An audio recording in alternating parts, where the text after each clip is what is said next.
നിങ്ങൾക്ക് വാസ്തവത്തിൽ ഒരു പ്രശ്നമില്ല. നിങ്ങൾക്ക് എന്തോ പ്രശ്നമുണ്ടെന്ന് നിങ്ങളെ കൊണ്ട് ചിന്തിപ്പിക്കുന്ന രീതിയിലേക്ക് ഒരു ബ്രെയിൻ വാഷ് സൊസൈറ്റി നിങ്ങളുടെ മേലെ ചെയ്തിട്ടുണ്ട്. എല്ലാം തികഞ്ഞൊരു മനുഷ്യനാവലല്ല മനുഷ്യൻ്റെ ലക്ഷ്യം. എന്തിൽ തികഞ്ഞവനാകാൻ പറ്റുമെന്ന് ചിന്തിക്കലാണ്. Sisyphus is happy. കാരണം എന്താണെന്ന് വെച്ചാൽ ആൾക്കൊരു പണിയുണ്ട്. പരിഹാരം എന്നിൽ കൊണ്ടുവരണോ, പരിഹാരം പുറത്ത് കൊണ്ടുവരണോ? ഈ പ്രപഞ്ച ജീവിതത്തിലെ പച്ചയായ യാഥാർത്ഥ്യങ്ങളെയൊക്കെ നമ്മൾക്ക് ഇഷ്ടമല്ലാത്തതുകൊണ്ട് നമ്മൾ അതിനിട്ടിരിക്കുന്ന പേരാണെന്ത്? പ്രശ്നം. ഫ്ലൈറ്റിലൊക്കെ ഗോവയിലോട്ട് ട്രിപ്പ് പോകാൻ ഞാൻ മാത്രം അവിടെ ഇങ്ങനെ ഇരിക്കുക എന്നുള്ള ഫീൽ ആവുന്നത്. പക്ഷേ വാസ്തവം എന്താണ്? ഞങ്ങളെല്ലാവരും ട്രെയിനിലാണ് പോകുന്നത്. ജീവിതത്തിലെ എല്ലാ പ്രശ്നങ്ങൾക്കും പരിഹാരമില്ല. ചില പ്രശ്നങ്ങൾക്ക് മാത്രമേ പരിഹാരമുള്ളൂ. മൊയ്തീനൊരു പ്രണയം ഉണ്ടായെന്ന് വിചാരിച്ചോ, അത് ബ്രേക്കപ്പ് ആയെന്ന് വിചാരിച്ചോ. മൊയ്തീൻ അതിൽ കുറേ സംഘർഷം അനുഭവിച്ചു, എന്നിട്ട് ഓക്കെ ആയെന്ന് വിചാരിച്ചോ. ഇപ്പം മൊയ്തീൻ ഫിറ്റാണ് ഇതേപോലുള്ളൊരു പ്രശ്നം അനുഭവിക്കുന്ന ഒരാളെ ഹാൻഡിൽ ചെയ്യാൻ. അങ്ങനെ ഒരു വേർഡ് യൂസ് ചെയ്യുന്ന സമയത്ത് നമുക്ക് അതിന് വേണ്ടിയിട്ട് ഒന്നും ചെയ്യാനുള്ള സ്പേസ് അവിടെ ഇല്ല. ഇരുണ്ട് കിടക്കുന്ന ഭാഗവും ഈ ലോകത്തിലുണ്ട്. അവിടേക്ക് നോക്കിയാൽ നമ്മളെ മാച്ച് ചെയ്തിട്ട് ടെൻഷൻ അടിക്കുന്നതിന് പകരം നമുക്ക് അവർക്ക് വേണ്ടി എന്തെങ്കിലും ചെയ്തു കൊടുക്കാൻ പറ്റുമോ ചിന്തിക്കാൻ തുടങ്ങും. ചിലരൊക്കെ എനിക്കൊരു മെസ്സേജ് അയക്കും, സാർ ഒരു പ്രശ്നമുണ്ട്, ഒന്ന് വോയിസ് മെസ്സേജ് അയച്ചാൽ പരിഹാരം ഒന്ന് അയച്ചു തരുമോ എന്ന്. അപ്പം ഞാൻ അവരോട് പറയാറുണ്ട്, ഇത് അമ്പലത്തിലെ വഴിപാട് ബോർഡ് പോലെയല്ല എൻ്റെ വാട്സപ്പ് എന്ന് പറയാറുണ്ട്.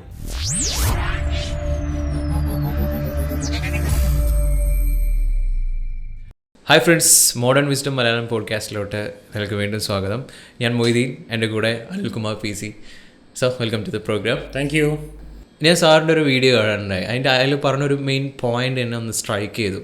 അതിൽ പറയുന്നത് ഇതാണ്, അതായത് നമ്മുടെ നമ്മുടെ ജീവിതത്തിൽ പല പ്രശ്നങ്ങളുണ്ട്. അപ്പോൾ പ്രശ്നങ്ങളിനെ അതിനെ നാരോ ഡൗൺ ചെയ്തിട്ട് അതിനെ എക്സ്പ്ലോർ ചെയ്ത് ആ പ്രശ്നത്തിൻ്റെ പകുതി അതിൻ്റെ പരിഹാരമായി എന്ന് പറയുന്നത് കേട്ടോ. അതൊന്ന് എന്നെ സ്ട്രൈക്ക് ചെയ്തു. കാരണം എന്തെന്ന് വെച്ചാൽ, എന്താ സ്ട്രൈക്ക് ചെയ്യാൻ കാരണം? ഇപ്പോൾ ഞാൻ ലൈഫ് കൺസൾട്ടേഷൻ ചെയ്യുന്നുണ്ട്. പലരും കൺസൾട്ടേഷനായിട്ട് വരുന്നുണ്ട്. സാറിനും അങ്ങനെ ഉണ്ടാവുമല്ലോ. അപ്പോൾ പലരും അങ്ങനെ ഓരോ പ്രശ്നങ്ങളായിട്ട് വരുന്ന സമയത്ത് ആ പ്രശ്നങ്ങളെ ജസ്റ്റ് ഒന്ന് അണ്ടർസ്റ്റാൻഡ് ചെയ്തു എന്ന് വെച്ചാൽ, അതെന്താണ് ശരിക്കും ഒന്ന് അതിന് പിറകിലുള്ള തോട്ട് പ്രോസസ്സിനെ ഒന്ന് അണ്ടർസ്റ്റാൻഡ് ചെയ്താൽ തന്നെ ആ പ്രശ്നങ്ങളുടെ ഒരു പരിഹാരം അവിടെ തന്നെ ഉണ്ടാവും എന്നുള്ളതായിരിക്കും. ആ പ്രശ്നങ്ങളെ പിടിച്ച് ഫിക്സ് ചെയ്യേണ്ട ആവശ്യമൊന്നും വരുന്നുണ്ടാവില്ല. അതായത് ഒരു ഉദാഹരണത്തിന് ഒരു പ്രശ്നം കൊണ്ട് വരികയാണ്. അതായത് എനിക്ക് ലുക്കൊന്നുമില്ല, എന്നെ കാണാൻ കൊള്ളില്ല, അപ്പോൾ ഒരു ഇൻസെക്യൂരിറ്റി ആണെന്ന് വയ്ക്കുക, അപ്പോൾ അതിൻ്റെ ഒരു കോൺഫിഡൻസ് കുറവാണെന്ന് വയ്ക്കുക. ശരിക്കും ഇതിനുള്ളൊരു പരിഹാരം എന്താ? പോയിട്ട് ലുക്ക് ആവാന്ന് കൊണ്ട് നമ്മൾ ഈ പറഞ്ഞ പോലെ പ്ലാസ്റ്റിക് സർജറി ചെയ്യാനോ അല്ലെങ്കിൽ ഇമ്പ്രൂവ് ചെയ്യാൻ നമുക്ക് പലതും ചെയ്യാൻ പറ്റും, നമ്മളുടെ പരിധിയിലുള്ള പലതും ചെയ്യാൻ പറ്റും. പക്ഷേ ഇതിനൊരു പരിഹാരം ഉണ്ടോ ചോദിച്ചു വെച്ചാൽ നമുക്ക് കിട്ടിയുള്ള ഒരു ബോഡിയാണ്, ഒരു ശരീരമാണ്, ഒരു സ്കിന്നാണ് അല്ലേ. അപ്പോൾ ഇതിനങ്ങനെ പിടിച്ച് കംപ്ലീറ്റ്ലി ട്രാൻസ്ഫോം ചെയ്തുകൊണ്ടിരിക്കലാണ് നമ്മൾ ഇതിനൊരു പരിഹാരം എന്ന് പറഞ്ഞിട്ട് നോക്കിയെന്ന് വെച്ചാൽ അതിനൊരു അന്ത്യം ഉണ്ടാവില്ല. എപ്പോഴും ആ ഒരു ഉള്ളിൽ ആ ഒരു അവർഷണബോധം എപ്പോഴും ഉണ്ടായിക്കൊണ്ടേയിരിക്കും. പക്ഷേ അതിന് പകരം എനിക്ക് എന്തുകൊണ്ട് അങ്ങനെ ഒരു ചിന്തയുണ്ടാവുന്നത്? എന്നെ കാണാൻ കൊള്ളില്ല, അല്ലെങ്കിൽ അങ്ങനെ ആയെന്ന് വെച്ചാൽ എനിക്കിവിടെ ഒരു ലൈഫും ഇല്ല, അങ്ങനെ ഒരു എക്സ്ട്രീം ലെവലിൽ ചിന്തിക്കുന്ന ആ ഒരു കുറച്ച് എക്സ്പ്ലോറേഷൻ നടത്തിയെന്ന് വെച്ചാൽ നമ്മൾക്ക് തന്നെ അതിൻ്റെ ഒരു ഫ്യൂട്ടിലിറ്റി മനസ്സിലാകും. അതായത് ഇങ്ങനെയൊക്കെ ചിന്തിക്കുന്നതിൻ്റെ ഒരു കാര്യം. അപ്പോൾ നമ്മൾ തന്നെ അവസാനം അത് അക്സെപ്റ്റൻസിലോട്ട് വരും. അപ്പോൾ പ്രശ്നങ്ങൾ അവിടെ പരിഹരിക്കപ്പെടുന്നുള്ളതാണ്. ആ പ്രശ്നത്തിനെ ഒന്ന് ഇരുത്തി ചിന്തിക്കാൻ നമ്മളൊരു ഇടം കൊടുത്തു എന്ന് വെച്ചാൽ, അപ്പോൾ എനിക്ക് തോന്നി പല കാര്യങ്ങളും അങ്ങനെ തന്നെയാണ്. ഇപ്പോൾ ഞാൻ ഒരു ഉദാഹരണം മാത്രമാണ് പറഞ്ഞത്. പല പ്രശ്നങ്ങളുടെ കേസും ഈ രീതിയിൽ തന്നെ സോൾവ് ആവാറുണ്ട്. അതായത് ഇങ്ങനെ ഞാൻ കാണുന്നതുകൊണ്ടാണ് ഇതൊരു പ്രശ്നം, അല്ലെങ്കിൽ ഇതൊരു പ്രശ്നമല്ല എന്ന് പറഞ്ഞിട്ട്. അപ്പോൾ പല ആളുകളും ഇപ്പോൾ നോക്കുകയെന്ന് വെച്ചാൽ, എനിക്ക് എന്തൊക്കെയൊക്കെയോ പ്രശ്നമുണ്ട്, ഞാൻ ഒന്നിനും കൊള്ളില്ല, അല്ലെങ്കിൽ എനിക്കിതാണ് പ്രശ്നം, അങ്ങനെ ഒരു കൂമ്പാരം തന്നെ കൊണ്ട് നടക്കുകയാണ് ലൈഫിൽ. അപ്പോൾ ഇങ്ങനെ ആവുന്ന സമയത്ത് പലരും ഡിപ്രസ്ഡ് ആവാറുണ്ട്, അല്ലെങ്കിൽ അവരുടെ ഒരു ഷൈൻ ചെയ്യാൻ അവർക്ക് സാധിക്കില്ല. കാരണം എന്താ വെച്ചാൽ അവർ ഈ ഒരു ചിന്തയിലും ഈ ഒരു അപകർഷണ ബോധത്തിലാണ് ജീവിക്കുന്നത്. അപ്പോൾ ഇതിനെ പറ്റിയിട്ടൊന്ന് സംസാരിക്കാമോ? Very good. നല്ല കാര്യമാണത്. ഞാൻ എപ്പോഴും പറയുന്നൊരു പോയിൻ്റാണ്, പ്രോബ്ലം നാരോ ഡൗൺ ചെയ്ത് കഴിഞ്ഞാൽ പ്രോബ്ലത്തിൻ്റെ പകുതി പ്രശ്നം കഴിഞ്ഞു എന്നുള്ളത്. കൂടുതൽ ആളുകൾക്ക് ഈ എന്താ പറയുക, ബ്രോഡ് വേർഡ്സ് യൂസ് ചെയ്യുന്നൊരു ശീലമുണ്ട്.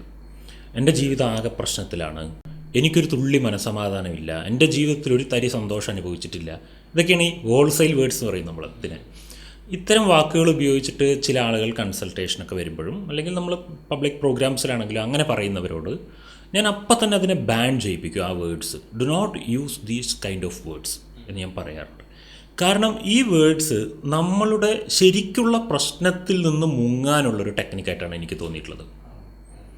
അതായത് നമ്മളുടെ ശരീരത്തിൽ ഇപ്പോൾ നമുക്കൊരു വയറുവേദന വന്നു, നമുക്കൊരു വയറുവേദനയുണ്ട്, അതൊരു പ്രശ്നമാണല്ലോ, എന്നും ഒരു വയറുവേദന. അപ്പം നമ്മൾ ഒരു ആശുപത്രിയിലേക്ക് പോവുകയാണെന്നുണ്ടെങ്കിൽ ആശുപത്രിയിൽ ഡോക്ടർക്ക് ഇത് പെട്ടെന്നൊന്നും മനസ്സിലാവുന്നില്ല. കുറച്ച് ടെസ്റ്റുകൾ അമർത്തി നോക്കി മനസ്സിലാവുന്നില്ല. അപ്പോൾ ബയോസ്പി എടുക്കണമെന്ന് പറയുകയാണ്, എൻഡോസ്കോപ്പിയോ എന്തൊക്കെയോ ചെയ്യണമെന്ന് പറയുക, സ്കാനിങ് വേണം, അത് വേണം, ഇത് വേണം എന്നൊക്കെ പറയുകയാണ്. ഇതിൻ്റെ പിന്നാലെ 3-4 മണിക്കൂറുകളായിരിക്കും ചിലപ്പോൾ നമ്മൾ ആശുപത്രിയിൽ സ്പെൻഡ് ചെയ്യുക. അവസാനം അത് കണ്ടുപിടിച്ചു, എന്താ പ്രശ്നം എന്ന് മനസ്സിലായി എന്ന് വിചാരിച്ചു. ഡൈജഷൻ പ്രോബ്ലമാണ്, അല്ലെങ്കിൽ വയറ്റിലൊരു ഇങ്ങനെ ഒരു ഗ്യാസിൻ്റെ പ്രശ്നം വന്നിട്ടുണ്ട്, അല്ലെങ്കിൽ വേറെ എന്തെങ്കിലും ഒരു പ്രശ്നം കണ്ടുപിടിച്ചു എന്ന് വിചാരിച്ചോ. സൊല്യൂഷൻ പ്രിസ്ക്രിപ്ഷൻ എഴുതൽ മിനിറ്റുകളുടെ പണിയാണ്. സൊല്യൂഷൻ ഒരു ചെറിയ പരിപാടിയാണ് വാസ്തവത്തിൽ. ഇനിയിപ്പോൾ ഒരു ഓപ്പറേഷൻ തന്നെയാണെങ്കിലും ഒരു 1 മണിക്കൂറിൻ്റെ പരിപാടിയാണ് ഓപ്പറേഷൻ. ബട്ട് അത് കണ്ടുപിടിക്കലാണ് കൂടുതൽ സമയമെടുക്കുന്ന പരിപാടി. നമ്മളുടെ മാനസികമായ കാര്യങ്ങളിലും ഇതേ പാറ്റേൺ യൂസ് ചെയ്യണമെന്നാണ് എൻ്റെ അഭിപ്രായം. അതായത് പ്രശ്നം പറഞ്ഞ് ഉടനെ സൊല്യൂഷൻ ഇങ്ങോട്ട് കിട്ടുക, അങ്ങനത്തെ ഒരു കോൺസെപ്റ്റ് മനുഷ്യരുടെ ഇടയിലുണ്ട് തോന്നണോ. ചിലരൊക്കെ എനിക്കൊരു മെസ്സേജ് അയക്കും, സാർ ഒരു പ്രശ്നമുണ്ട്, ഒന്ന് വോയിസ് മെസ്സേജ് അയച്ചാൽ പരിഹാരം ഒന്ന് അയച്ചു തരുമോ എന്ന്. അപ്പോൾ ഞാൻ അവരോട് പറയാറുണ്ട്, ഇത് അമ്പലത്തിലെ വഴിപാട് ബോർഡ് പോലെയല്ല എൻ്റെ വാട്സപ്പ് എന്ന് പറയാറുണ്ട്. കാരണം ജെന്യൂനായിട്ട് നമ്മളൊരു പരിഹാരമാണ് ഉദ്ദേശിക്കുന്നതെങ്കിൽ അതൊരു ലോങ് പ്രോസസ്സാണ്. പലപ്പോഴും എനിക്ക് തോന്നിയിട്ട് ആളുകൾ ഇത്തരത്തിലുള്ള ഹോൾസെയിൽ വേർഡ്സ് യൂസ് ചെയ്യുന്നതുകൊണ്ട് അവർക്ക് ശരിക്കും അവരുടെ പ്രശ്നത്തെക്കുറിച്ച് പോലും ഒരു അണ്ടർസ്റ്റാൻഡിങ് ഇല്ല എന്നുള്ളതാണ്. ഞാൻ ഈയിടെ എൻ്റെ ഒരു വീഡിയോൻ്റെ ഇടയിൽ വന്നൊരു കമൻറ്റ് എനിക്ക് അത് കമൻറ്റ് നോക്കുന്ന ആൾ കാണിച്ചു തന്നു. നിങ്ങൾ ഒരു ടോക്സിക് പേഴ്സൻ്റെ അണ്ടറിൽ പെട്ട് കിടക്കുകയാണോ എന്നുള്ളത് കണ്ടുപിടിക്കുന്ന വീഡിയോ ആണ്. ഈ വീഡിയോ പൂർണ്ണമായും കണ്ടപ്പോൾ ഞാനാണ് ടോക്സിക് പേഴ്സൺ എന്ന് എനിക്ക് മനസ്സിലായി എന്നാണ് കമൻറ്റ്. ഞാൻ ജീവിതത്തിൽ വിചാരിച്ചിരുന്നത് എൻ്റെ കൂടെ ജീവിക്കുന്ന വ്യക്തി ടോക്സിക് ആണെന്നാണ്. ഇത് കണ്ടപ്പോഴാണ് മനസ്സിലായത് ഞാനാണ് ടോക്സിക് എന്ന്. ഇപ്പോൾ പരാതിക്കാരൻ പ്രശ്നക്കാരനായി മാറുന്നത് കണ്ടോ. ഇതാണ് പറയുന്നത്, അയാൾ ശരിക്കും അയാളുടെ പ്രശ്നം എന്താണെന്നുള്ളതിനെ കുറിച്ച് ചിന്തിച്ചു ആ വീഡിയോ കണ്ടുകൊണ്ടിരിക്കുമ്പോൾ. അപ്പോൾ അയാൾക്ക് ഒരു പരാതി ഇനിയില്ല. കാരണം അയാൾക്ക് മനസ്സിലായി അയാളുടെ ചിന്താഗതികളുടെ കുഴപ്പമാണിത് എന്നുള്ളത് മനസ്സിലായി. അപ്പോൾ ഇതുപോലെ എനിക്ക് പലപ്പോഴും തോന്നിയിട്ടുണ്ട്. ഞാൻ ആളുകളോട് പറയുന്നൊരു കാര്യമാണ്, ഞാൻ വളരെ ടെൻഷനിലാണ്, അതാണ് ഇതാണ് എന്നൊക്കെ പറയുമ്പോൾ ഞാൻ ആദ്യം ഇങ്ങനെ കാറ്റഗറി ചെയ്യാൻ പറയും.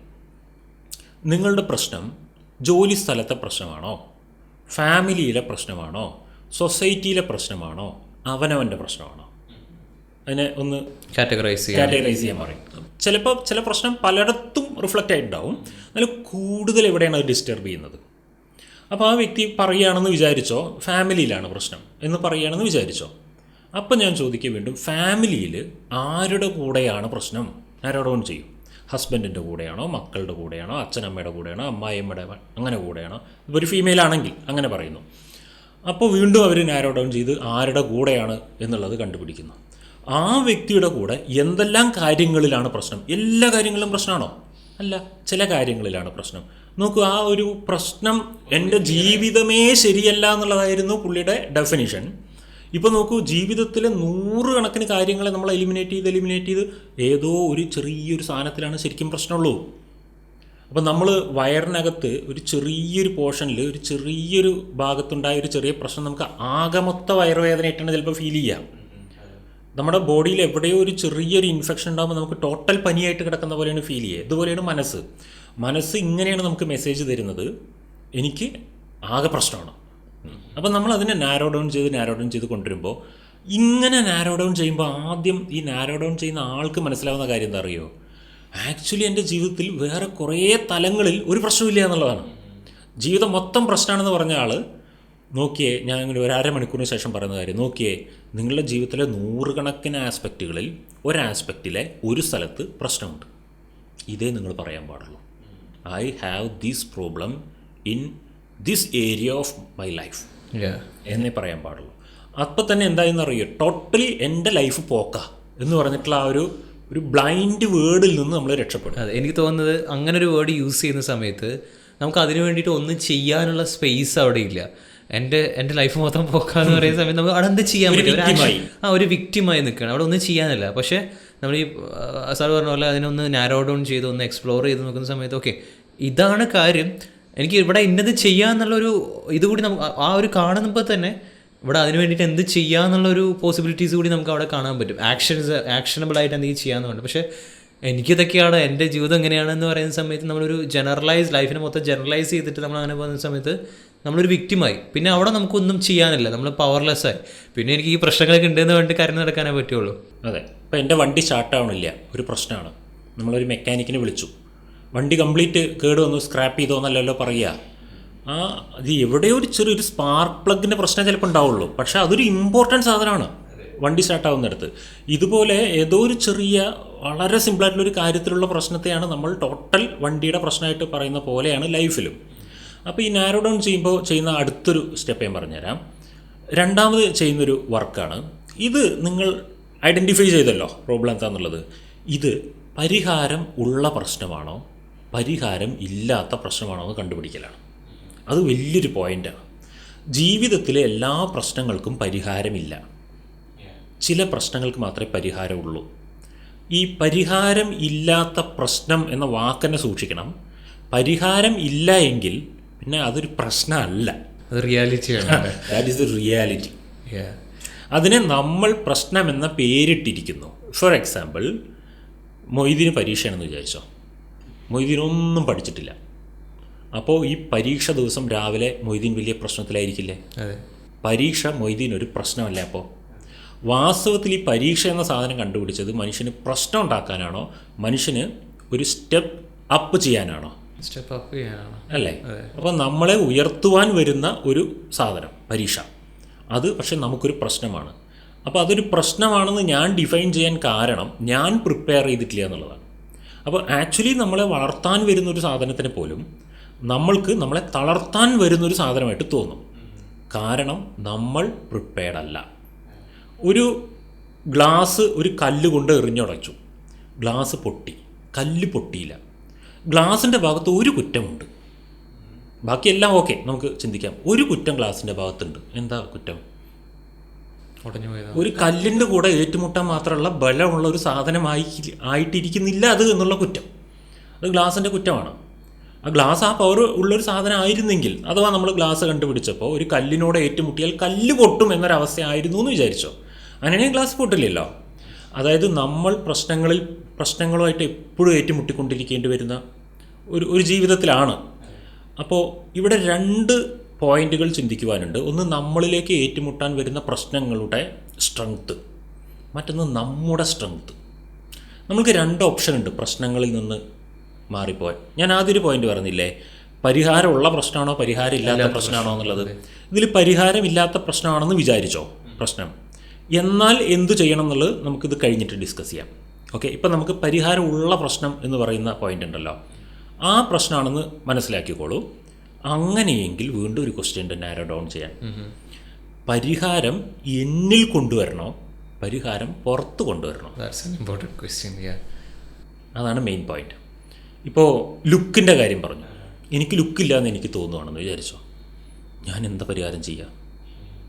അത് പരിഹാരം ഇല്ലാത്തൊരു പ്രശ്നമാണ്, അത് അക്സെപ്റ്റ് ചെയ്യണം. ഓക്കെ, എന്നാൽ എനിക്ക് ലുക്കില്ലെന്നും പറഞ്ഞ് ഒരുപാട് പേരെന്നെ എപ്പോഴും ബോഡി ഷെയിം ചെയ്യുന്ന കുറച്ച് സുഹൃത്തുക്കളുണ്ടെന്ന് വിചാരിച്ചോ. അവരെന്നും എന്നെ ഇങ്ങനെ എൻ്റെ മാനസികാവസ്ഥയെ താഴ്ത്തുന്നുണ്ട്. അത് എന്നെ ഒരുപാട് വിഷമിപ്പിക്കുന്നുണ്ട്. എനിക്ക് ലുക്കില്ല എന്നുള്ളത് എനിക്കൊരു പ്രശ്നമല്ല, പക്ഷേ എന്നെ എപ്പോഴും ബ്ലെയിം ചെയ്യാൻ ഉപയോഗിക്കുന്നുണ്ട്. അപ്പോൾ അതൊരു പ്രശ്നമാണല്ലോ. അതൊരു പരിഹാരമുള്ള പ്രശ്നമാണോ?